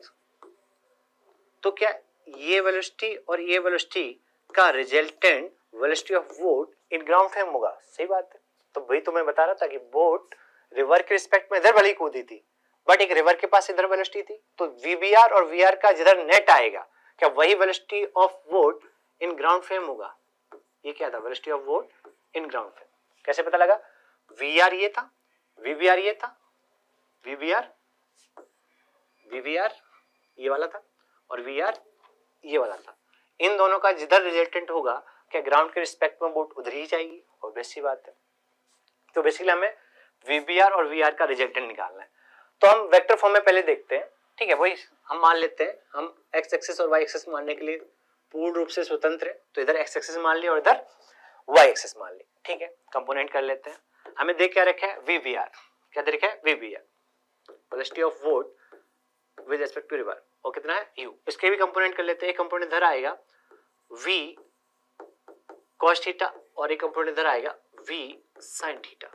मेरा टारगेट क्या है, वेलोसिटी ऑफ बोट निकालना। इसमें क्वेश्चंस क्या बनते हैं उस पर मैं अभी आगे बताने वाला हूँ। एक तो पूछा जाएगा ड्रिफ्ट कितनी होगी, बताओ नदी को क्रॉस करने में टाइम कितना लगेगा। दूसरे क्वेश्चन पूछा जाएगा कि बताओ कितने एंगल पर उस नदी के रिस्पेक्ट में कितने एंगल पर बोट को नदी में कुदाना चाहिए जिससे कि बोट जस्ट अपोजिट बैंक पर पहुंच जाए, मतलब ड्रिफ्ट जीरो हो जाए। या फिर बोला जाएगा कि ड्रिफ्ट मिनिमम हो। बहुत सारे क्वेश्चन बनते हैं, बट कॉन्सेप्ट समझो। देखो बहुत सारी चीजें रटी नहीं जा सकती, मैं इस पर सारे फॉर्मूले ड्राइव कराता हूँ, मतलब यूवी वगैरह मानकर मैं उनको साफ मना कर देता हूँ बच्चों को फॉर्मूला रटना नहीं। अब इसमें कितने फॉर्मूले रटोगे भाई, 11th है 12th है, इतने फॉर्मूले रटोगे तो मर जाओगे भाई, इतने याद नहीं रहेंगे और फिर तभी कंफ्यूजन होता है। तो कॉन्सेप्ट समझो, हमारा टारगेट क्या है, क्योंकि हम मोशन का एनालिसिस करना चाहते हैं। मोशन का एनालिसिस किसका करना चाहते हैं, बोट का। बोट ही के बारे में तो जानना चाहते हैं कि कितने टाइम बाद ये नदी को क्रॉस कर पाएगी, ठीक है। नदी के रिस्पेक्ट में वो कूदी इधर थी थीटा एंगल पर, बट वो कहां पहुंची वो भी जानना चाहते हैं। तो मेरा टारगेट है वेलोसिटी ऑफ बोट निकालना इन ग्राउंड फ्रेम। वो होता क्या है, velocity of boat with respect to river और वेलोसिटी ऑफ रिवर का रिजल्टेंट, ठीक है। तो velocity of boat with respect to river कितना है, v cos theta i cap plus v sin theta j cap. वैसे वेलोसिटी ऑफ रिवर कितना है, वेलोसिटी ऑफ रिवर कितना है, u i कैप। हमें पता है इन दोनों वेलोसिटी का जो रिजल्टेंट है वही वेलोसिटी ऑफ बोट है, तो वेलोसिटी ऑफ बोट लिख लो। इन दोनों को ऐड कर दो, i कैप वाला i कैप के साथ ऐड हो जाएगा, तो v cos theta plus u i cap plus v sin theta j cap. तो ग्राउंड वाले बंदे को क्या दिख रहा होगा, तो ग्राउंड वाले बंदे को मतलब जो ग्राउंड वाला ऑब्जर्वर है उसके लिए बोट के पास क्या क्या है, बोट के पास हॉरिजॉन्टल में एक वेलोसिटी है, कौन सी, आई कैप वाली क्या है, हॉरिजॉन्टल वाली वेलोसिटी है कितनी, v cos theta plus u, और एक वर्टिकल में वेलोसिटी है कितनी, v sin थीटा। जिधर इन दो वेलोसिटी का रिजल्टेंट होगा, क्योंकि भाई ये कंपोनेंट ही v के हैं, तो ऑब्वियस सी बात है इन दोनों का जो रिजल्टेंट होगा वही v होगा, और ये v मान लो कितने एंगल पर आया, अल्फा एंगल पर। तो जिधर net relative net velocity of boat होगा इन ग्राउंड फ्रेम उधर ही बोट पहुंचेगी। मैंने क्या बोला, जिधर नेट वेलोसिटी ऑफ बोट होगा इन ग्राउंड फ्रेम उधर ही बोट हमारी जाएगी। तो ग्राउंड वाले बंदे को क्या दिख रहा होगा कि ये जो बोट है भले थीटा एंगल पर कूदी थी, कितने एंगल पर कूदी थी, थीटा पर, बट ग्राउंड वाले बंदे को क्या दिखेगा कि अल्फा एंगल पर जा रही है ऐसे सीधी, और कहां पर पहुंची जाकर, इस पॉइंट पर। दूसरे साइड कहां पर पहुंची जाएगी, इस पॉइंट पर। किस पॉइंट पे कूदी थी, इसका हमने नाम यहाँ पर बोट बोला था, बी नाम दे देते हैं, बट पहुंची कहां पर, यहाँ पर। तो मुझे दो चीजें निकालनी होती है, एक तो ड्रिफ्ट निकालनी होती है और दूसरा इस नदी को क्रॉस करने में टाइम कितना लगा। तो नदी को क्रॉस करने के लिए कितनी डिस्टेंस चलनी है, डी। हमने 2D मोशन में खासकर प्रोजेक्टाइल मोशन में सीखा था कि हम किसी भी एक ऑब्जेक्टिव मोशन को जो 2 डायमेंशनल मोशन कर रहा है दो पार्ट में ब्रेक कर सकते हैं, मोशन इन एक्स डायरेक्शन और मोशन इन वाई डायरेक्शन। जब हम एक्स के मोशन का एनालिसिस करेंगे, ठीक है, तो हम वाई को भूल जाएंगे, जब हम वाई के मोशन का एनालिसिस करेंगे तो एक्स को भूल जाएंगे। हम ऐसा बोल सकते हैं कि एक्स का मोशन और वाई का मोशन एक दूसरे से क्या होता है, इंडिपेंडेंट होता है। फिर सर क्या चीज कॉमन होती है, अब देखो मोशन तो एक ही पार्टिकल का है, तो एक्स के मोशन को वाई की मोशन से मतलब नहीं है और वाई की मोशन को एक्स की मोशन से मतलब नहीं है, बट कॉमन क्या होता है, टाइम, क्योंकि पार्टिकल तो एक ही है, वो तो हम अपनी फील के लिए हम उसको ब्रेक करके लिख रहे हैं, ठीक है। अब हमें पता है कि बोट के पास हॉरिजॉन्टल में ये वेलोसिटी है और वर्टिकल में ये वेलोसिटी है। क्या हॉरिजॉन्टल वाली वेलोसिटी उसको, बोट को क्या हॉरिजॉन्टल में खींच रही होगी, और वर्टिकल वाली वेलोसिटी क्या उसको वर्टिकल में ले जा रही होगी, और नेट मोशन जो हो रहा होगा, नेट मोशन इंडिविजुअल मोशन की बात करें तो ये वाली वेलोसिटी इसको हॉरिजॉन्टल में खींच रही होगी। अब तुम ऐसे समझ लो ना कि अगर बोट के पास यही वेलोसिटी होती है, ये वाली एक्स वाली, तो बोट क्या ऐसे जाती, अब ये नहीं होती, मान लो वाई वाली होती तो ये ऐसे जाती। अब दोनों है तो दोनों में तो किधर जाएगी, जिधर इन दोनों का रिजल्टेंट होगा। बट हम फील के लिए क्या समझेंगे कि एक्स वाला कंपोनेंट ये क्या है, basically velocity of boat in x direction, और ये क्या है, velocity of boat in Y direction. तो velocity of boat in x direction ये किसके लिए रिस्पॉन्सिबल है, हॉरिजॉन्टल में डिस्प्लेसमेंट के लिए, और velocity of boat in Y direction ये किसके लिए रिस्पॉन्सिबल है, वर्टिकल में डिस्प्लेसमेंट के लिए। तो हमें ये पता है कि जितनी देर में ये नदी को क्रॉस की है क्या उतनी ही देर में ये हॉरिजॉन्टल में चली है, क्योंकि पार्टिकल या बोट तो एक ही है ना, पार्टिकल बोट तो ऐसे जा रही है ना, ग्राउंड के फ्रेम में ऐसे जा रही है ना, ग्राउंड फ्रेम में तो ऐसे जा रही है, बट हमने उसके मोशन को ब्रेक कर लिया एक्स में और वाई में। तो ड्रिफ्ट के लिए कौन सी वेलोसिटी रिस्पॉन्सिबल है, एक्स वाली, और नदी को क्रॉस कराने के लिए कौन सी वेलोसिटी रिस्पॉन्सिबल है, वाई वाली। तो हम चाहते हैं कि नदी को क्रॉस कितने टाइम में करेगा, तो हमें पता है कि नदी को क्रॉस कराने के लिए ये वाली वेलोसिटी रिस्पॉन्सिबल है, और ड्रिफ्ट के लिए ये वाली वेलोसिटी रिस्पॉन्सिबल है। क्या नदी को क्रॉस करने के लिए डी दूरी चलनी है, तो टी क्रॉस कितनी डिस्टेंस चलनी है, डी, किस स्पीड से, v sin थीटा से। तो क्या नदी को क्रॉस करने का टाइम आ गया। अच्छा हमें चाहिए ड्रिफ्ट, हमें क्या चाहिए, ड्रिफ्ट। तो ड्रिफ्ट क्या होता था, ड्रिफ्ट अभी तो बताया था भाई क्या होता था कि हॉरिजॉन्टल में जो मैक्सिमम डिस्प्लेसमेंट हुआ एक बैंक से दूसरे बैंक तक जाने में, हॉरिजॉन्टल में जो डिस्प्लेसमेंट होता है उसे हम क्या बोलते हैं, ड्रिफ्ट। तो नदी को क्रॉस करने में जितना टाइम लगा क्या उतना ही टाइम हॉरिजॉन्टल में चलने में लगा। बेसिकली क्या टी तो कॉमन है, जो टी क्रॉस निकाला है हमने नदी को क्रॉस करने के लिए जो टाइम लगा क्या वही टाइम होगा हॉरिजॉन्टल में डिस्प्लेसमेंट के लिए। बट हॉरिजॉन्टल में डिस्प्लेसमेंट के लिए कौन सी स्पीड रिस्पॉन्सिबल है, v cos theta plus u। तो क्या हम ड्रिफ्ट निकालने के लिए क्या ऐसे स्मॉल डी बोल लो, ड्रिफ्ट निकालने के लिए क्या s इक्वल टू vt लगा सकते हैं। तो velocity of boat in x direction multiply by जो टाइम लगा क्रॉस करने में। तो velocity of boat in x direction कितना है, v cos theta plus u, और t क्रॉस करने का टाइम कितना आया था, d upon v sin theta. ठीक है, उम्मीद करते हैं सभी को ये चीज क्लियर होगी।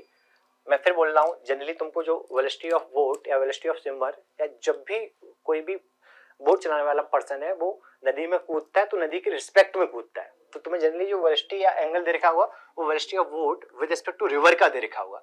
तो velocity of boat with respect to river कितनी थी, थीटा एंगल पर थी, कितने एंगल पर थी, थीटा एंगल पर थी, और रिवर खुद किधर जा रही थी, हॉरिजॉन्टल में जा रही थी। बट हमें ये जानना था कि बताओ कितने टाइम में ये रिवर या ये बोट, सॉरी रिवर नहीं, बताओ कितने टाइम में ये बोट इस रिवर को क्रॉस कर जाएगी और ये ड्रिफ्ट कितनी होगी। तो मैंने क्या किया, हमें जो भी एनालिसिस करनी थी वो ग्राउंड फ्रेम में करनी थी, तो मैंने बोट की सारी चीजें ग्राउंड फ्रेम में निकालनी, सारी चीजें मतलब वही वेलोसिटी है, इसके पास एक्सेलेरेशन तो है ही नहीं बस। तो हमने फॉर्मूला लगाया velocity of boat with respect to river equal to velocity of boat minus velocity of river. तो वेलोसिटी ऑफ बोट चाहिए था तो वो क्या हो गया, वीवीआर प्लस वीआर। तो velocity of boat with respect to river plus velocity of river का जो रिजल्टेंट होगा वही वीबी होगा। तो मैंने वीवीआर को कंपोनेंट कर लिया, ठीक है, एक कंपोनेंट ये आया, दूसरा कंपोनेंट ये आया, तो वीबी हमारा ये आ गया, v cos theta plus u i cap plus v sin theta j cap. तो velocity of boat in ground frame का जो हॉरिजॉन्टल कंपोनेंट है वो ड्रिफ्ट के लिए रिस्पांसिबल होगा, ये ड्रिफ्ट के लिए रिस्पांसिबल होगा, और ये जो कंपोनेंट है वो रिवर को क्रॉस कराने के लिए, रिवर को क्रॉस कराने के लिए रिस्पांसिबल होगा। तो हमें अगर टाइम निकालना था कि कितने टाइम में ये नदी को क्रॉस कर जाएगा, तो नदी को क्रॉस करने के लिए कितनी डिस्टेंस ट्रेवल करनी है, d, और कितनी स्पीड से चलनी है, v sin थीटा से। वैसे ही जितने टाइम में ये नदी को क्रॉस किया है क्या उतने ही टाइम में ये हॉरिजॉन्टल में चला है, बट चला किस स्पीड से, v cos theta plus u से। तो ड्रिफ्ट निकालनी है तो v cos theta plus u multiply by time. तो टाइम कितना आया था, d upon v sin theta. तो ये बेसिक चीज है। अब इसमें फिर मैथ्स लगा दी जाती है, यहाँ पर आया था d upon v sin theta. Next questions क्या बनते हैं, कुछ बात कर लेते हैं, क्वेश्चंस बाद में करेंगे, केसेस देख लेते हैं। फिर इसमें केस बनता है, पहला केस तुमसे बोला जाएगा, तुम्हें क्या क्या इन्फॉर्मेशन दे रखी होगी उस पर बात कर लेते हैं। कि बोल रखा होगा कि एक रिवर है जिसकी विड्थ d दे रखी है, ठीक है। तुमसे पूछा जाएगा बताओ हमें किस डायरेक्शन में, रिवर के रिस्पेक्ट में किस डायरेक्शन में कूदना चाहिए रिवर में, जिससे कि हम मिनिमम टाइम में रिवर को क्रॉस कर सकें। तो अभी हमने एक जनरल एग्जांपल लिया था जिसमें हमने क्या देखा था कि भैया जब हम थीटा एंगल पर नदी के रिस्पेक्ट में कूदते हैं, नदी के रिस्पेक्ट में कूदते हैं तो हम यहाँ पर कुछ एक वेलोसिटी इधर की तरफ थे वी आर, ये वीवीआर था, वीआर और वीवीआर का जो रिजल्टेंट था, वीवीआर और वीआर का जो रिजल्टेंट था, क्या वही वेलोसिटी ऑफ बोट था, वो इधर की तरफ आया था। तो इसका मतलब ग्राउंड के रिस्पेक्ट में बोट कहाँ पहुंची, नदी के, देखो नदी के रिस्पेक्ट में बोट किधर कूदती थी, इधर, क्यों उसे लग रहा था कि नदी तो ठीक है हमारा कुछ नहीं बिगाड़ सकती है, तो वो जाना भले ही यहाँ चाहता था, तो नदी के रिस्पेक्ट में ऐसे कूद गया, लेकिन नदी ने अपने बहाव की वजह से उसको कहां पर पहुंचा दिया, इस पॉइंट पर, जाना इस पॉइंट पे चाहता था बट पहुंचा कहां पर, ग्राउंड के रिस्पेक्ट में यहाँ पर। तो बेसिकली वीआर और वीवीआर का जो रिजल्टेंट है वो वेलोसिटी ऑफ बोट है। यहाँ पर हमने बात की थी, तो हमने देखा था टी क्रॉस जो आया था, ठीक है, वो आया था D upon V sine theta, and जो ड्रिफ्ट आई थी, ये जो ड्रिफ्ट थी, ठीक है, वो ड्रिफ्ट आई थी हमारी v cos theta plus u into D upon V sine theta. अब तुम चाहते हो कि नदी को, पहला केस ले रहे थे हम लोग कि हम चाहते हैं कि नदी को मिनिमम टाइम में क्रॉस करें, तो टी मिनिमम निकालना चाहते हैं, नदी को क्रॉस करने में जो टाइम लगे वो मिनिमम लगे। तो ऑब्वियस सी बात है, हमें विड्थ जो दे रखी है उसके लिए हम एंगल चेंज करेंगे, है ना। थीटा हमने कोई जनरल एंगल लिया था कि नदी के रिस्पेक्ट में हम थीटा एंगल पे कूदे, तो इस तरीके से जो नदी को क्रॉस करने में टाइम लगेगा वो D upon V sine theta होगा। यहाँ पर थीटा दे रखा होगा, speed of boat with respect to river दे रखी होगी, रिवर की विड्थ दे रखी होगी। बट अब ये क्वेश्चन क्या है, तुम्हें डी दे रखा होगा, velocity of boat with respect to river दे रखा होगा, बट थीटा तुम्हें चूज करना है। थीटा आप लोगों को डिसाइड करना है कि किस एंगल पर आपको नदी के रिस्पेक्ट में कूदना चाहिए, जिससे कि कम से कम टाइम में हम नदी को, या मिनिमम टाइम में नदी को क्रॉस कर सके। तो मैथ्स लगा लेते हैं, टी क्रॉस को मिनिमाइज करना है, तो डी फिक्स्ड है, वी फिक्स्ड है, क्या साइन थीटा तो हमारे ऊपर है, तो क्या थीटा को मैं चेंज कर दूं। अगर टी को हम मिनिमाइज करना चाहते हैं तो डी अपॉन वी फिक्स्ड है, तो साइन थीटा, तो अपॉन में जो कचरा होता है उसको अगर हम मैक्सिमाइज कर देंगे तो क्या ओवरऑल ये कचरा मिनिमम हो जाएगा, तो हमें टी मिनिमम ही चाहिए था।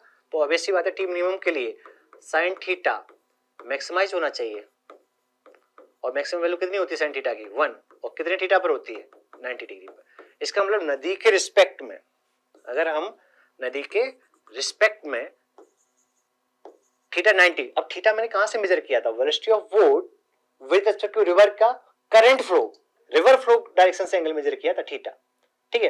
तो इस थीटा की वैल्यू कितनी आई 90, इसका मतलब पूरी की पूरी velocity of boat with respect to river perpendicular to the current flow होगी, तो क्या टाइम जो लगेगा वो मिनिमम टाइम लगेगा। अच्छा, हमें ये पता है velocity of boat with respect to river जब perpendicular to the current flow direction होगी, perpendicular to the current flow direction होगी, तो जो टी क्रॉस होगा वो क्या होगा, मिनिमम होगा। कितना होगा वो भी निकाल लेते हैं। बट ग्राउंड के रिस्पेक्ट में हमें पता है कि इस बोट का जो एक्चुअल मोशन होने वाला है, क्या वीआर और वीवीआर का जिधर रिजल्टेंट होगा क्या उस डायरेक्शन में होने वाला है, तो क्या वीवीआर और वीआर का जो रिजल्टेंट होगा वो क्या इस साइड आएगा, ये नेट वेलोसिटी ऑफ बोट होगी विद रिस्पेक्ट टू ग्राउंड, ये कितने एंगल पाई, मान लो अल्फा एंगल पर, तो बोट कहां पहुंचेगी जाकर, वो इधर पहुंचेगी।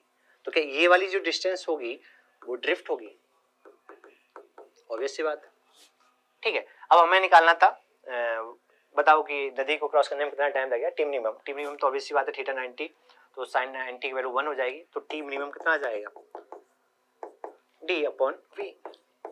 दूसरा तरीका क्या है, हमें पता है लग गया कि अगर हम नदी के रिस्पेक्ट में perpendicular to the current flow कूदेंगे तो मिनिमम टाइम में नदी को क्रॉस करेंगे। हमें टी क्रॉस और ड्रिफ्ट निकालनी थी, तो हमें निकालना है, बेसिकली हमारा टारगेट है वेलोसिटी ऑफ बोट निकालना। हमारा टारगेट क्या है, वेलोसिटी ऑफ बोट निकालना इन ground frame.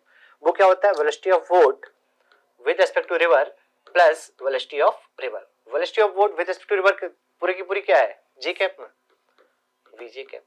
Velocity of river कितना है, आई कैप में, यू आई कैप। हमें पता है हॉरिजॉन्टल कंपोनेंट ड्रिफ्ट के लिए रिस्पॉन्सिबल होता है, और वर्टिकल कंपोनेंट क्रॉस कराने के लिए, वर्टिकल कंपोनेंट रिवर को क्रॉस कराने के लिए और हॉरिजॉन्टल कंपोनेंट ड्रिफ्ट के लिए। तो अगर हमें निकालना था यहाँ पर, हालांकि वैल्यू साइन थीटा की वैल्यू मैंने यहाँ पर डाली तो उससे भी आंसर आ गया। अगर मुझे ऐसे निकालना होता कि बताओ टाइम कितना लगेगा क्रॉस करने में, तो velocity of boat in ground frame का वाई कंपोनेंट कितना है, वी, तो टी क्या हो जाएगा, डिस्टेंस अपॉन स्पीड। अच्छा, जितनी देर में ये नदी को क्रॉस किया है क्या उतनी ही देर में ये हॉरिजॉन्टल में चला है, तो हॉरिजॉन्टल में कितनी स्पीड से चला है, क्या हॉरिजॉन्टल में बोट के पास ग्राउंड के रिस्पेक्ट में सिर्फ यू स्पीड है, और टाइम जो अभी निकाला था तो S equal to V T, तो वी कितना है यू और टाइम कितना डी अपॉन वी, तो ये ड्रिफ्ट हो जाएगी। अब इसको याद रखना है कि जब भी तुम आप लोगों से बोला जाए जब भी आपसे बोला जाए कि टी मिनिमम, कि मिनिमम टाइम में हम रिवर को क्रॉस करना चाहते हैं, तो तुम्हारे माइंड में एक बात क्लिक हो जानी चाहिए कि velocity of boat with respect to river है वो perpendicular to the current flow direction है। मतलब velocity of boat with respect to river नहीं, velocity of boat with respect to river जो होगी वो perpendicular to the current flow direction होगी। Current flow direction मतलब जिस डायरेक्शन में हमारी रिवर फ्लो कर रही है उसके जब परपेंडिकुलर होगा तो नदी को क्रॉस करने में जो टाइम लगेगा वो क्या होगा, मिनिमम होगा। अब फिर कोई पूछता सर रोकने वाला मेथड, रोकने वाला इसमें कुछ मेथड ही नहीं है, हमें ग्राउंड फ्रेम से करना है, ठीक है। तो तुम्हें velocity of boat with respect to ground दे रखी होगी, velocity of boat with respect to ground दे रखी होगी, नहीं विद रिस्पेक्ट टू रिवर देते हैं अपने को। जैसे मान लो ये करंट फ्लो डायरेक्शन थी वी आर, ठीक है, तुमसे बोला कि एक बोट को नदी के रिस्पेक्ट में कुछ इस एंगल पर कुदा दिया, कितनी स्पीड से, v स्पीड से, कितने एंगल पर, थीटा एंगल पर, और नदी खुद कितनी स्पीड से फ्लो कर रही थी, u स्पीड से, और नदी की विड्थ कितनी दे रखी थी, d। ठीक, तो डायग्राम से कर सकते हैं, आई कैप जे कैप भी देख सकते हैं और डायग्राम से भी कर सकते हैं। तो हमारे को पता है वेलोसिटी ऑफ वोट निकालना है, वेलोसिटी ऑफ वोट जो होगी वो velocity of boat with respect to river plus velocity of river होगी, है ना। तो यहीं के यहीं कंपोनेंट कर लो, मतलब डायग्राम अपन आई कैप और जे कैप से अगर बचना चाहते हैं तो यहीं कंपोनेंट कर लो। तो एक कंपोनेंट इधर होगा v cos थीटा और एक कंपोनेंट इधर होगा v sin थीटा। ये किसके कंपोनेंट की है, v vr के। दूसरा क्या vr इधर की तरफ है, हमें पता है v vr और vr का जो रिजल्टेंट है वही तो वेलोसिटी ऑफ वोट है। तो देख v vr के पास हॉरिजॉन्टल कंपोनेंट कितना है, v cos थीटा, और रिवर के पास कितना है, u। तो इन दोनों का जो सम होगा या रिजल्टेंट होगा वही डायग्राम तो हमारा velocity of boat in ground frame होगा। तो ये कितना हो जाएगा, v r plus v cos theta, ये दोनों सेम डायरेक्शन में तो ऐड हो जाएंगे। और एक कंपोनेंट वर्टिकल में, रिवर के पास कोई वर्टिकल में कंपोनेंट नहीं है, रिवर के पास कोई वर्टिकल में कंपोनेंट नहीं है, बट क्या वीबीआर के पास वर्टिकल में कंपोनेंट है, कितना, v sin थीटा। अब ये जो डायग्राम बना वो किसका बना, velocity of boat in ground frame. इन दोनों वेलोसिटीज का जो रिजल्टेंट होगा उधर ही हमारी वोट जाएगी ग्राउंड फ्रेम में, ठीक, इधर ये पहुंचेगा वही हमारे लिए क्या हो जाएगा, नेट। तो इधर कहीं जाएगा, क्योंकि हमें पता है वीआर और वीबीआर का रिजल्टेंट ही हमारा क्या है, velocity of boat in ground frame. तो ये हमारी क्या कहलाती है, ड्रिफ्ट कहलाती है। तो डायग्राम से यहीं किया जा सकता है, चाहो तो तुम प्रॉपर जो फॉलो करना चाहते हो वो भी कर सकते हो, जैसे कि अपन ने यहाँ पर किया था, आई कैप जे कैप में लिख लो, ठीक है। हमारा टारगेट क्या रहेगा, velocity of boat with respect to ground निकालना, ठीक है। वो होगा क्या, velocity of boat with respect to river plus velocity of river. इनकी कंपोनेंट कर लो, वीबीआर का कंपोनेंट कर लो एक्स में और वाई में, और रिवर की वेलोसिटी दे रखी होगी, ठीक है। तो हमारे को क्या देखना है, हॉरिजॉन्टल वेलोसिटी देखनी है और वर्टिकल वेलोसिटी देखनी है। हॉरिजॉन्टल वेलोसिटी जो रिस्पॉन्सिबल होगी वो ड्रिफ्ट के लिए होगी, और वर्टिकल जो वेलोसिटी होगी वो नदी को क्रॉस करने के लिए रिस्पॉन्सिबल होगी। फिर हमें नदी को क्रॉस करने में टाइम निकालना है, तो ऑब्वियस सी बात है डिस्टेंस या विड्थ दे रखी होगी, तो एस इक्वल टू वीटी लगा देंगे वर्टिकल में, तो टाइम आ जाएगा। जितनी देर में ये बोट रिवर को क्रॉस की है क्या उतनी देर में ये हॉरिजॉन्टल में चली है, तो हॉरिजॉन्टल में ड्रिफ्ट निकालना है तो हॉरिजॉन्टल में एस इक्वल टू वीटी लगा देंगे, ठीक है। टाइम हमने निकाल ही लिया था, और ड्रिफ्ट के लिए हॉरिजॉन्टल वाली वेलोसिटी रिस्पॉन्सिबल है, तो हॉरिजॉन्टल वाली velocity multiply by T cross, तो हमें क्या दे देगा, ड्रिफ्ट दे देगा। फिर इसमें और भी चीजें पूछी जाती है अपने से, आगे कंटिन्यू करते हैं। पहला केस हमने बना लिया, तो फिर मैं थोड़ा एक बोलता हूँ क्या क्या दे रखा होगा, कि रिवर दे रखी है, रिवर फ्लो डायरेक्शन दे रखी है, उसकी स्पीड दे रखी है, किस स्पीड से रिवर फ्लो कर रही थी, फिर रिवर के रिस्पेक्ट में बोट को कितने एंगल पर कुदाया वो दे रखा है, वो एंगल भी दे रखा है, अगर मान लो 37 दे रखा है, और स्पीड भी दे दी कि नदी के रिस्पेक्ट में कितने, तो पूछेगा बताओ टाइम कितना होगा। जैसे मैं क्यों इतना अच्छे पेपर पे कर रहा हूँ, मैं बता ही देता हूँ। देखो जैसे तुमने ये दे रखा होता कि एक रिवर थी जिसकी विड्थ 1 किलोमीटर थी, ऐसे ले लेते हैं, और रिवर के रिस्पेक्ट में ये boat velocity of boat with respect to river दे रखा था 10 मीटर पर सेकेंड, ऐसे ले लेते हैं, और रिवर खुद जो जा रही थी वो जा रही थी 3 मीटर पर सेकेंड से, राइट। तुमसे पूछा जाएगा बताओ नदी को क्रॉस करने में टाइम कितना लगेगा और ड्रिफ्ट कितनी होगी, टी क्रॉस पूछा जाएगा और ड्रिफ्ट पूछा जाएगा, और पूछा जाएगा कि अपोजिट बैंक पर दूसरी साइड किस पॉइंट पर पहुंचा जाकर, ठीक है। तो ड्रिफ्ट आ जाएगी तो हम पॉइंट भी बता सकते हैं, और ये रिवर के रिस्पेक्ट में मान लो कितने एंगल पर कूदा, 37 पर, ठीक है। तो अपन को करना क्या है, simple velocity of boat in ground frame निकालना है। तो velocity of boat with respect to river, और वेलोसिटी ऑफ रिवर का जो रिजल्टेंट होगा वही तो velocity of boat with respect to ground. तो वीबीआर का एक कंपोनेंट इधर आ जाएगा 1037, कितना 8 और 10 37 सॉरी 10 इंटू ये 10 cos 37 होगा, ये 10 sin 37 होगा, तो 10 इंटू 3/5 मतलब ये आ जाएगा 6। हमें पता है कि ये वाली वेलोसिटी प्लस रिवर वाली वेलोसिटी इन दोनों का रिजल्टेंट ही तो हमारा velocity of boat in ground frame होता है, तो 8 और 3 11 और वर्टिकल में रिवर के पास कोई वेलोसिटी नहीं है, सिर्फ और सिर्फ किसके पास है, बोट की रिवर के रिस्पेक्ट में, तो ये कंपोनेंट कितना 6। तो ये किसका डायग्राम है, velocity of boat in ground frame. तो velocity of boat in ground frame horizontal में कितनी है 11 और वर्टिकल में कितनी है 6। क्या 11 जो होगा वो रिस्पॉन्सिबल होगी किसके लिए, ड्रिफ्ट के लिए, और जो 6 होगा वो रिस्पॉन्सिबल होगी क्या, नदी को क्रॉस कराने के लिए। तो टी क्रॉस निकालना था, तो नदी को क्रॉस करने के लिए कितनी डिस्टेंस चलनी है 1 किलोमीटर, मतलब 1 इंटू 10⁻³ मीटर, कितनी स्पीड से 6 मीटर पर सेकेंड से। तो यहाँ से टाइम आ जाएगा।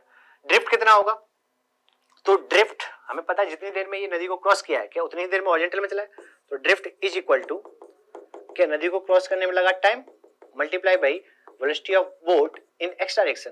तो टी क्रॉस तो बेटा आया था अपना 10⁻³ सेकेंड और हॉरिजॉन्टल में वेलोसिटी कितनी है 11, तो ये क्या आ जाएगा, ड्रिफ्ट आ जाएगा। तो ड्रिफ्ट का मतलब यहाँ से कूदा था रिवर के रिस्पेक्ट में 37 पे, बट हमें पता कुछ यहाँ पर रिजल्टेंट आया होगा वीबी और पहुंचा कहाँ होगा यहाँ पर, तो ये जो चीज आई होगा ये ड्रिफ्ट जिसकी वैल्यू ये है। तो एक क्वेश्चन इस टाइप का पूछ सकते हैं कि एंगल दे दिया तो टाइम बताओ, ड्रिफ्ट बताओ, इस टाइप का। दूसरा क्वेश्चन जो मैंने अभी बताया था कि तुम्हें क्या क्या दे रखा होगा, टीम नीमा अभी निकलवाया था, हाँ ये दूसरा क्वेश्चन ये बन सकता है कि तुम्हें दे रखा होगा कि velocity of boat with respect to river कितना है, मतलब ये मैग्नीट्यूड दे रखा होगा, वेलोसिटी ऑफ रिवर दे रखा होगा, बट तुम्हें डिसाइड करना होगा कि हमें किस डायरेक्शन में रिवर के रिस्पेक्ट में बोट को कुदाना चाहिए जिससे कि टाइम जो आना चाहिए वो मिनिमम आना चाहिए। ठीक है, तो हमें पता लग गया कि थीटा इज इक्वल टू 90 होगा, तो टी जो होगा वो मिनिमम होगा। तो जब भी टी मिनिमम की बात की जाए इसका मतलब velocity of boat with respect to river किधर होगा, वर्टिकल डायरेक्शन में। ठीक है, और वेलोसिटी ऑफ रिवर तो हमेशा हॉरिजॉन्टल डायरेक्शन में। इन दोनों का जो रिजल्टेंट होगा वही velocity of boat in ground frame होगा। तो ग्राउंड फ्रेम में जिधर नेट रिलेटिव वेलोसिटी सॉरी जिधर नेट वेलोसिटी आती है क्या बोट उधर ही डायरेक्शन में जाती है। ठीक है, अब इस वीवी आ गया, वीवी का एक कंपोनेंट ये है, दूसरा कंपोनेंट ये है, ये कंपोनेंट ड्रिफ्ट के लिए रिस्पॉन्सिबल है और ये कंपोनेंट नदी को क्रॉस कराने के लिए रिस्पॉन्सिबल है। तो इस क्वेश्चन में हमारे को एंगल नहीं दे रखा है ना, तो एंगल अपने को याद रखना होगा कि हमें पता रखना होगा कि टी मिनिमम कब होता है, जब velocity of boat with respect to river perpendicular to the current flow direction होती है। ठीक है, नेक्स्ट आगे बढ़ते हैं। क्वेश्चन बाद में करेंगे, प्रॉपर सारे पॉसिबल केस निकाले जाते हैं। टी मिनिमम निकाल लिया, टी मिनिमम के लिए हमारा केस क्या आया था कि velocity of boat with respect to river current flow direction से कितना होना चाहिए 90 डिग्री पर। दूसरा मिनिमम पाथ,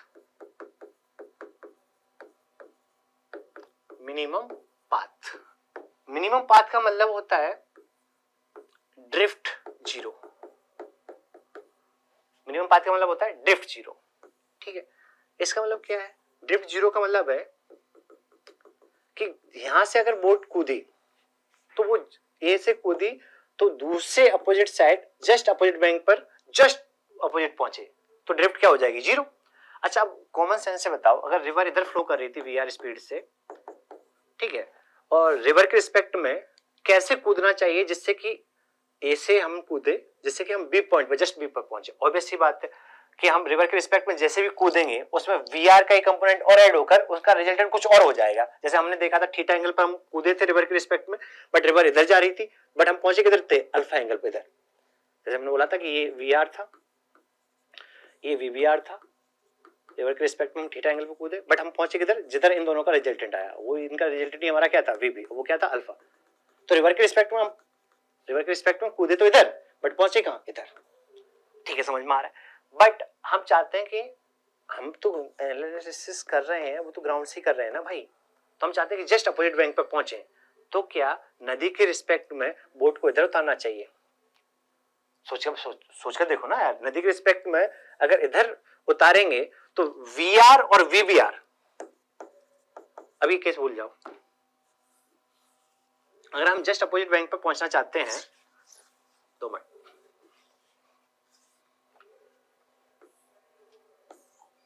देखना कि हम ए पर कूदे, वेलोसिटी ऑफ रिवर इस साइड थी और कितनी थी, यू थी, तो रिवर के रिस्पेक्ट में मुझे इधर कूदना पड़ेगा, velocity of boat with respect to river इधर होगा, ठीक है, तभी तो VVR और VR का रिजल्टेंट इधर आ सकता है।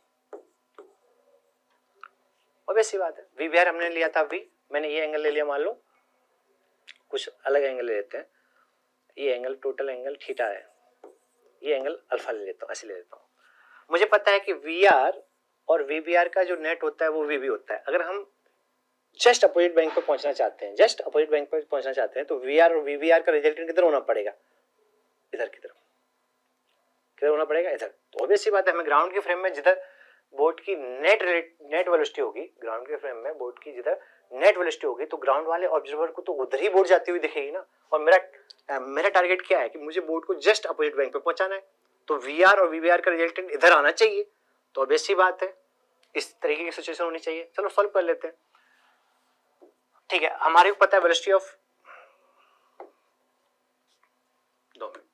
हमारे को पता है कि वेलोसिटी ऑफ वोट जो होता है वो velocity of boat with respect to river plus velocity of river होता है, हम लोग जानते हैं इस चीज को।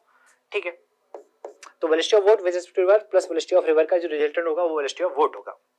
चाहो तो डायग्राम से कर सकते हो, चाहो तो वही आई कैप जे कैप के द्वारा भी कर सकते हो जैसे सिखाया था। पहले मैं आई कैप जे कैप की फॉर्म में कराता हूँ। VBR का एक कंपोनेंट इधर आएगा V cos अल्फा और एक कंपोनेंट इधर आएगा V sin अल्फा।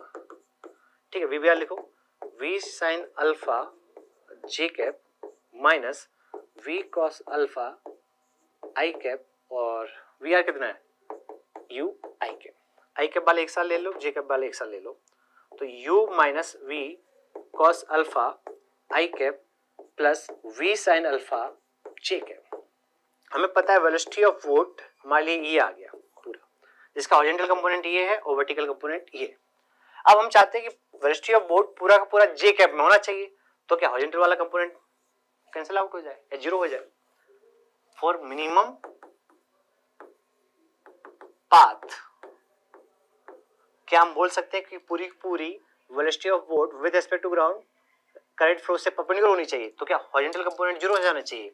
तो U minus V cos alpha equal to zero, तो हम बोल सकते हैं कि V cos alpha is equal to U, so cos alpha is equal to कितना U अपॉन V। तो यहाँ से वो एंगल भी आ जाएगा कि करंट फ्लो डायरेक्शन से एंगल कितना आ जाएगा, ये थीटा चाहिए तो 180 माइनस अल्फा, तो अल्फा यहाँ से निकाल ही लोगे, U इधर लिखा होगा V इधर लिखा होगा। अच्छा, नदी को क्रॉस करने में टाइम कितना लगा, तो हमें पता है T क्रॉस जो होगा इस केस में ड्रिफ्ट तो जीरो होगी क्योंकि केस ही वो है। अब पूछा जा सकता है कि नदी को क्रॉस करने में कितना टाइम लगेगा, तो नदी को क्रॉस करने के लिए डिस्टेंस कितनी चलनी है D। अब velocity of boat in ground frame x वाली तो जीरो हो चुकी है, क्या पूरी की पूरी वेलोसिटी अब y में है, और ये सिर्फ और सिर्फ क्या कराएगी, नदी को क्रॉस कराएगी, और कितनी स्पीड से v sin अल्फा से। तो T क्रॉस निकालना है तो कितनी डिस्टेंस चलनी है D, कितनी स्पीड से v sin अल्फा, तो ऐसे T क्रॉस भी आ जाएगा। तो एक केस ये बनता है। ठीक है, एक और चीज बनती है, इस पर क्वेश्चन बार बार आ जा रहा है, क्वेश्चन बाद में करेंगे, पहले थ्योरी क्लियर कर लेते हैं। अच्छा, ये सब चीज तो मैंने आई कैप जे कैप में लिखा, तुम तो डायग्राम डायरेक्टली बनाया करो, कोई बहुत बड़ी रॉकेट साइंस नहीं है कि समझ में नहीं आए। हमारा टारगेट है वेलोसिटी ऑफ वोट निकालना ग्राउंड फ्रेम में। तो तुम्हें दे रखा होगा velocity of boat with respect to river, तो मान लो ये दे रखा था मेरे को, हमें ये दे रखा था वेलोसिटी ऑफ वोट, रिवर इधर जा रही थी U स्पीड से। ठीक है, तो डायग्राम में यही कर सकते हैं, velocity of boat with respect to river कितना V। मान लो हमें जस्ट अपोजिट बैंक पे जाना था, तो मुझे ये तो कंफर्म है कि रिवर फ्लो के इस डायरेक्शन में कूदना पड़ेगा, तभी तो इस रिवर के रिस्पेक्ट में इधर कूदेगा तो नदी इसको ऐसे ऐसे लाते लाते लाते फाइनली इधर पहुंचा पाएगी। ठीक है, तो velocity of boat with respect to river इधर है और वेलोसिटी ऑफ रिवर किधर है, इधर है। इन दोनों वेलोसिटीज का रिजल्टेंट जब इधर आ जाएगा तो ड्रिफ्ट जीरो हो जाएगी, और ड्रिफ्ट जीरो का मतलब है मिनिमम पाथ। तुमसे पूछा जाएगा बताओ किस एंगल पर कूदना चाहिए, बताओ किस एंगल पर कूदना चाहिए जिससे कि ड्रिफ्ट जीरो हो, या फिर जो बोट के द्वारा पाथ फॉलो किया जाएगा उस पाथ की लेंथ मिनिमम हो। ठीक, तो हमें पता है कि जस्ट उधर पहुंचना है, तो अच्छा ये एंगल अल्फा था, तो V का एक कंपोनेंट इधर कितना हो जाएगा V cos अल्फा, एक कंपोनेंट कितना हो जाएगा V sin अल्फा। अब हमें पता है कि इस पॉइंट के पास या बोट के पास ग्राउंड के फ्रेम में एक कंपोनेंट इधर है V sin अल्फा और एक कंपोनेंट इधर है V cos अल्फा एंड एक कंपोनेंट इधर है VR, और VR की वैल्यू कितनी है U।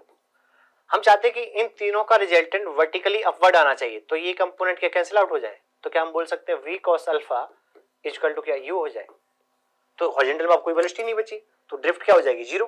तो नदी को क्रॉस करने के लिए कौन रिस्पांसिबल होता था, वेलोसिटी ऑफ बोट का y component, velocity of boat का y कंपोनेंट, तो वो कितना है v sin अल्फा। तो नदी को क्रॉस करने के लिए कितनी डिस्टेंस चलनी थी, d, कितनी स्पीड से, v sin अल्फा से, तो वो टाइम आ जाएगा जितने टाइम में ये नदी को क्रॉस कर पाएगा। ठीक है, और भी क्वेश्चन बनते हैं। यहाँ पर हमने मिनिमम पाथ की बात की थी, दूसरा पोर्शन इसमें ये भी पूछा जा सकता है कि मिनिमम ड्रिफ्ट कितने एंगल पर कूदना चाहिए जिससे कि ड्रिफ्ट मिनिमम हो। ड्रिफ्ट मिनिमम का मतलब, ड्रिफ्ट मिनिमम का मतलब जीरो नहीं होता है, मिनिमम पाथ का मतलब ड्रिफ्ट जीरो होता है, हमेशा याद रखना। जैसे कि यहाँ पर इसमें तो प्योर मैथ्स है, हमने जनरलाइज कर लेते हैं कि मान लो हमने नदी के रिस्पेक्ट में बोट को कुदाया थीटा एंगल पर, और नदी खुद कितनी स्पीड से फ्लो कर रही थी, यू स्पीड से। मुझे पता है वीबीआर और वीआर का रिजल्टेंट होगा, उधर ही वेलोसिटी ऑफ बोट होगा ग्राउंड फ्रेम में। ठीक है, तो ये इधर वीबी आएगा हमारा, कुछ अल्फा एंगल पर निकाला जा सकता है, सब जानते हैं। हमें ड्रिफ्ट निकालनी थी और ड्रिफ्ट की वैल्यू जो होगी उसको हमें मिनिमाइज करना है, तो प्योर अपन जो बेसिक मैथ्स सीखे थे उसका यूज कर लेते हैं। हमें पता है कि वीवी जो होता है वो velocity of boat with respect to river plus velocity of river का रिजल्टेंट होता है, तो यहीं खेल लेते हैं। वेलोसिटी ऑफ रिवर पूरी हॉरिजॉन्टल में, बट वीवीआर का एक कंपोनेंट हॉरिजॉन्टल में आएगा कितना, v cos थीटा, और दूसरा कंपोनेंट इधर आएगा v sin थीटा। तो देख इन दोनों वेलोसिटी का रिजल्टेंट है, तो हॉरिजॉन्टल में दोनों सेम डायरेक्शन में तो ऐड हो जाएंगे, तो इधर कंपोनेंट कितना आया वेलोसिटी ऑफ बोट का, u plus v cos theta, और वर्टिकल में कंपोनेंट कितना आया, रिवर का कोई भी कंपोनेंट वर्टिकल में नहीं आ सकता है। ठीक है, तो velocity of boat with respect to ground क्या v sin थीटा वर्टिकल में सिर्फ, तो ये कंपोनेंट हमें ड्रिफ्ट देगा और ये कंपोनेंट नदी को क्रॉस कराएगा। तो टी क्रॉस अपन ने निकाला था, तो टी क्रॉस आया था यहाँ पर d upon v sin theta. मेरे से पूछा गया कि बताओ किस एंगल पर कूदना चाहिए, मतलब थीटा की वैल्यू क्या होनी चाहिए जिससे कि इसमें जो ड्रिफ्ट हो वो मिनिमम हो। तो ड्रिफ्ट कितनी आई थी, तो जिस टाइम में ये नदी को क्रॉस करा है क्या उसी टाइम में ये हॉरिजॉन्टल में चला है, तो हॉरिजॉन्टल में किस स्पीड से चला है, u plus v cos theta से। तो ड्रिफ्ट हम यहाँ पर क्या लिख सकते हैं, small d is equal to u cos theta plus, sorry v cos theta था, v cos theta plus u into T cross, तो टी क्रॉस कितना था, d upon v sin theta. ठीक है, इसको सिंप्लीफाई कर लो, d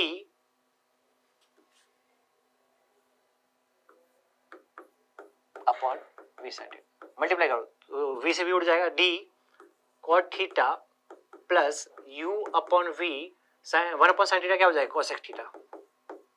ठीक है, ये ड्रिफ्ट है, हमें पता है कि d फिक्स्ड है, u और v फिक्स्ड है, ये क्वेश्चन में गिवन होंगी, बट हमें ये डिसाइड करना था कि हमें किस एंगल पर नदी के रिस्पेक्ट में कूदना चाहिए जिससे कि ड्रिफ्ट क्या हो, मिनिमम। तो वेरिएबल कौन है, थीटा, वेरिएबल कौन है, थीटा। तो क्या d को मिनिमाइज करना है, जैसे हमने बेसिक मैथ्स में पढ़ा था कि जब y x का फंक्शन होता था तो x की वो वैल्यूज बताओ जिन x पर y मैक्सिमम हो या मिनिमम हो, तो हम dy अपॉन dx निकाल देते और उसको क्या कर देते थे, जीरो। वैसे d थीटा का फंक्शन है और d को क्या करना है, मिनिमाइज, तो d of drift with respect to theta क्या होना चाहिए, जीरो। इसको तुम डिफरेंशिएट करोगे और उसकी वैल्यू किसके इक्वल रखनी है, जीरो। तो d है, cot थीटा का डिफरेंशिएशन क्या होता है, minus cosec square theta plus u upon v, cosec theta का डिफरेंशिएशन क्या होता है, minus cot theta into cosec theta. ठीक है, सिंप्लीफाई कर लो, जो भी आएगा यहाँ से तुम्हारा एक वैल्यू आ जाएगी। अच्छा ये d इधर भी आएगा ना, यहाँ पर भी d था, d इधर भी चल रहा था, ये d मल्टीप्लाई हुआ ना अंदर, d इधर जाएगा, कैंसिल आउट हो जाएगा, तो यहाँ से तो कोसेक स्क्वायर थीटा को मैं इधर ले आता हूँ, तो cosec square theta is equal to minus u upon v, u upon, ये माइनस नहीं है ना, u upon v cot theta into cosec theta. ठीक है, एक कोसेक थीटा से एक पावर चली जाएगी और कोसेक थीटा की ये 1 अपॉन साइन थीटा है, ये क्या लिखा हुआ है, 1 अपॉन साइन थीटा है, और cot थीटा होता है cos थीटा अपॉन साइन थीटा, तो साइन थीटा से साइन थीटा उड़ जाएगा, तो cos theta is equal to क्या, माइनस v अपॉन u।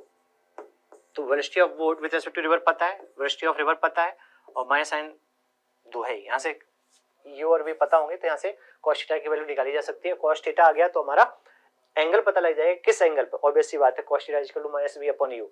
ठीक है, v और u हमारी velocity of boat with respect to river था और u था वेलोसिटी ऑफ रिवर का मैग्नीट्यूड, है ना। तो cos थीटा एक माइनस साइन लगा हुआ है यहाँ पर, तो cos थीटा यहाँ पर क्या आ रहा है नेगेटिव, इसका मतलब थीटा ग्रेटर देन क्या रहा हुआ 90, इसका मतलब जब भी ड्रिफ्ट मिनिमम करनी है, जब भी ड्रिफ्ट मिनिमम करनी है तो क्या रिवर के रिस्पेक्ट में बोट को इधर उतारना पड़ेगा, बेसिकली क्या अप स्ट्रीम में। जब भी ड्रिफ्ट को मिनिमाइज करना है तो देख रहे हो थीटा हमने करंट फ्लो डायरेक्शन से लिया था, थीटा कहां से लिया था करंट फ्लो डायरेक्शन से, किसका एंगल वीवीआर का, ठीक है। और cos थीटा की वैल्यू नेगेटिव आ रही है, इसका मतलब थीटा ग्रेटर देन 90 रहा होगा, तो यहां से यहां तक थीटा 90 होता और थीटा ग्रेटर देन 90 का मतलब इधर कहीं, इसका मतलब वीवीआर इधर होगा, वीवीआर इधर होगा, मींस थीटा ग्रेटर देन 90 होगा, तभी तो ड्रिफ्ट मिनिमम होगी, तभी तो ड्रिफ्ट मिनिमम होगी, ठीक है। तो ये हमारे बेसिक कॉन्सेप्ट थे, इनको अच्छे से समझो, समझने की कोशिश करो। एक क्वेश्चन करते हैं इस पर, ठीक है। एक क्वेश्चन करते हैं, velocity of the boat with respect to river, किसके रिस्पेक्ट में दे रखी है, बोट की वेलोसिटी किसके रिस्पेक्ट में, रिवर के रिस्पेक्ट में, लिखते जाओ। Velocity of boat with respect to river कितना है 10 metre per second. From point A it is steered in the direction shown to the reach point C, find the time of the trip and distance between BC। देखो diagram दे रखा है, ये boat नदी के respect में कितनी speed से कूदी 10 मीटर पर सेकेंड से, कितनी स्पीड से कूदी 10 मीटर पर सेकेंड से, कितने एंगल पर 37 पर। तो उसे तो क्या लगा था, अगर मान लो नदी रुकी होती तो क्या ये सीधे ऐसे पहुंच जाती, पर नदी भी इधर फ्लो कर रही है, तो नदी के रिस्पेक्ट में कूदा तो ऐसे था, बट ग्राउंड वाले फ्रेम में अगर हम यहाँ ग्राउंड पे जो बंदा होगा उसके लिए कहां पर भी पहुंच रहा है ए से सी पर। तो ऑब्वियस सी बात है, मैं ये डायग्राम बना देता हूं, क्या velocity of boat with respect to river इधर था और वेलोसिटी ऑफ रिवर इधर है, और इन दोनों वेलोसिटी का रिजल्टेंट क्या एसी के अलॉन्ग आ रहा है, तभी तो वो ग्राउंड के रिस्पेक्ट में सी पर पहुंच पाएगा। बेसिकली वेलोसिटी ऑफ बोट जिधर होगा, वेलोसिटी ऑफ बोट जिधर होगा क्या उधर ही ग्राउंड के रिस्पेक्ट में बोट जा रही होगी, तो वेलोसिटी ऑफ बोट इधर है। डायग्राम में ही क्वेश्चन पूरा हो सकता है, तुमसे पूछा गया है find the time of the trip, मतलब कितने टाइम में ये ए से सी पर पहुंचा होगा और डिस्टेंस बीसी कितनी होगी, मतलब ड्रिफ्ट कितनी होगी। टी क्रॉस और ड्रिफ्ट पूछ रहा है, टी क्रॉस और ड्रिफ्ट पूछ रहा है, तो हमारा टारगेट क्या रहता था, हमें velocity of boat ground frame में निकालना, तो वो क्या होता था velocity of boat with respect to river plus velocity of river. क्या रिवर की वेलोसिटी डायग्राम में देखिए 3 मीटर पर सेकंड आई कैप में 3 i cap. Velocity of boat with respect to river, क्या रिवर के रिस्पेक्ट में जो बोट की वेलोसिटी है वो 10 है और कितने एंगल पर 37 पर, 10 का एक कंपोनेंट इधर आएगा 10 cos 37 मतलब 4/5 कितना 8, और 10 का एक कंपोनेंट इधर आएगा 6। तो velocity of boat with respect to river in ground frame with respect to river, ground frame नहीं, कितना 8 I cap plus 6 J cap. अच्छा आई कैप वाले एक साथ ऐड हो जाएंगे तो 8 और 3 11 आई कैप प्लस 6 जे कैप। तो velocity of boat in ground frame कितना आ गया 11 आई कैप प्लस 6 जे कैप। क्या जे कैप वाला कंपोनेंट नदी को क्रॉस कराने के लिए रिस्पॉन्सिबल है और आई कैप वाला कंपोनेंट क्या ड्रिफ्ट के लिए रिस्पॉन्सिबल है। सर अपने को क्या चाहिए था, टी चाहिए टाइम, जिस टाइम में नदी को क्रॉस करेगा। तो नदी को क्रॉस करने के लिए क्या ये दूरी चलनी है, नदी को क्रॉस करने के लिए क्या ये दूरी चलनी है और कितनी स्पीड से चलनी है 11 से। तो टी क्रॉस क्या हो जाएगा, T cross is equal to 36 upon speed. देख लेना कहीं कैलकुलेशन मिस्टेक तो नहीं हुई है। 10 का कंपोनेंट 10 cos 37 तो 10 इंटू 4/5 8 10 ठीक है, तो 8 और 3 11 और 6 ठीक है। तो टी क्रॉस तो हमारा सॉरी टी क्रॉस आएगा, तो नदी को क्रॉस कराने के लिए कितनी डिस्टेंस ट्रेवल करनी थी 36, बट नदी को क्रॉस कराने के लिए कौन सा कंपोनेंट रिस्पॉन्सिबल होता है वेलोसिटी ऑफ बोट का, वाई वाला। कौन सा वाला, वाई वाला या वर्टिकल वाला। ऑब्वियस बात है ये दूरी ट्रेवल करनी है तो कौन सा कंपोनेंट रिस्पॉन्सिबल होगा, जे कैप वाला, और इसी को तो मैंने जे कैप बोला था और इसको आई कैप बोला था। तो टी क्रॉस कितना आ जाएगा 36 अपॉन कितनी स्पीड से क्रॉस करनी है 6 से, तो कितना हो जाएगा 6 सेकेंड। ड्रिफ्ट कितनी होगी, ड्रिफ्ट का मतलब ये बीसी, क्या जितनी देर में ये नदी को क्रॉस किया है क्या उतनी ही देर में ये हॉरिजॉन्टल में चला है, बट हॉरिजॉन्टल में कितनी स्पीड से चला है 11 मीटर पर सेकंड से। तो यहाँ से ड्रिफ्ट कितनी हो जाएगी भाई, ड्रिफ्ट या BC, drift BC is equal to क्या T cross multiply by horizontal की स्पीड, और हॉरिजॉन्टल की स्पीड कितनी थी 11 मीटर पर सेकंड, 11 आई कैप है ना, तो ये कितना हो गया 66 मीटर। तो देखो एक लाइन में आंसर आ रहे हैं, मतलब बहुत इजी होता है। तुम्हारे को फोकस करना है किस चीज पर, हमें वेलोसिटी ऑफ बोट निकालना है। चाहो तो तुम velocity of boat with respect to river वाले के कंपोनेंट कर लो एक्स और वाई में, रिवर तो हमेशा एक्स भी दे रखी होगी, ऐसा तो है नहीं कि वो ऐसे वाई में भी उसकी वेलोसिटी हो। मैंने क्या बोला, velocity of boat with respect to river के कंपोनेंट कर लो एक्स और वाई में, और रिवर हॉरिजॉन्टल में फ्लो कर रही थी, फॉर्मूला लगाओ, वेलोसिटी ऑफ बोट निकालो, वेलोसिटी ऑफ बोट निकालो इन ग्राउंड फ्रेम, वो क्या होगा वीबीआर, और वीआर का क्या होगा रिजल्टेंट होगा, आई कैप जे कैप फॉर्म में लिखो, आई कैप कंपोनेंट होगा वो ड्रिफ्ट के लिए रिस्पॉन्सिबल होगा, और जे कैप कंपोनेंट होगा वो नदी को क्रॉस कराने के लिए रिस्पॉन्सिबल होगा। इस तरीके से फॉर्मूला लगाओ और आंसर पाओ, ठीक है। तो आज के लिए अपन इतना ही रखते हैं, बाकी छोटा सा प्रॉब्लम बचा है Rain Man problem and shortage distance वाला, ठीक है, उसमें 2-4 क्वेश्चन और भी ले लेंगे अपन नेक्स्ट वीडियो में। तो आज के लिए इतना काफी है, ठीक है। इसको अच्छे से रिवाइज करो, अच्छे से पढ़ो, जो जो मैंने चीजें बोली हैं उसको फील करो और खुद से क्वेश्चंस को सॉल्व करो। एक बार थ्योरी यहाँ से समझ लेना, और जो मैंने अभी यहाँ पर क्लास में आज क्वेश्चंस लिए उनको खुद से अटेम्प्ट करना है। उसके बाद जो भी तुम्हारे पास एक्स्ट्रा क्वेश्चंस हो, मॉड्यूल वगैरह हो, उनको सॉल्व करो, डेफिनेटली क्वेश्चन बनेंगे। Wish you all the best, bye.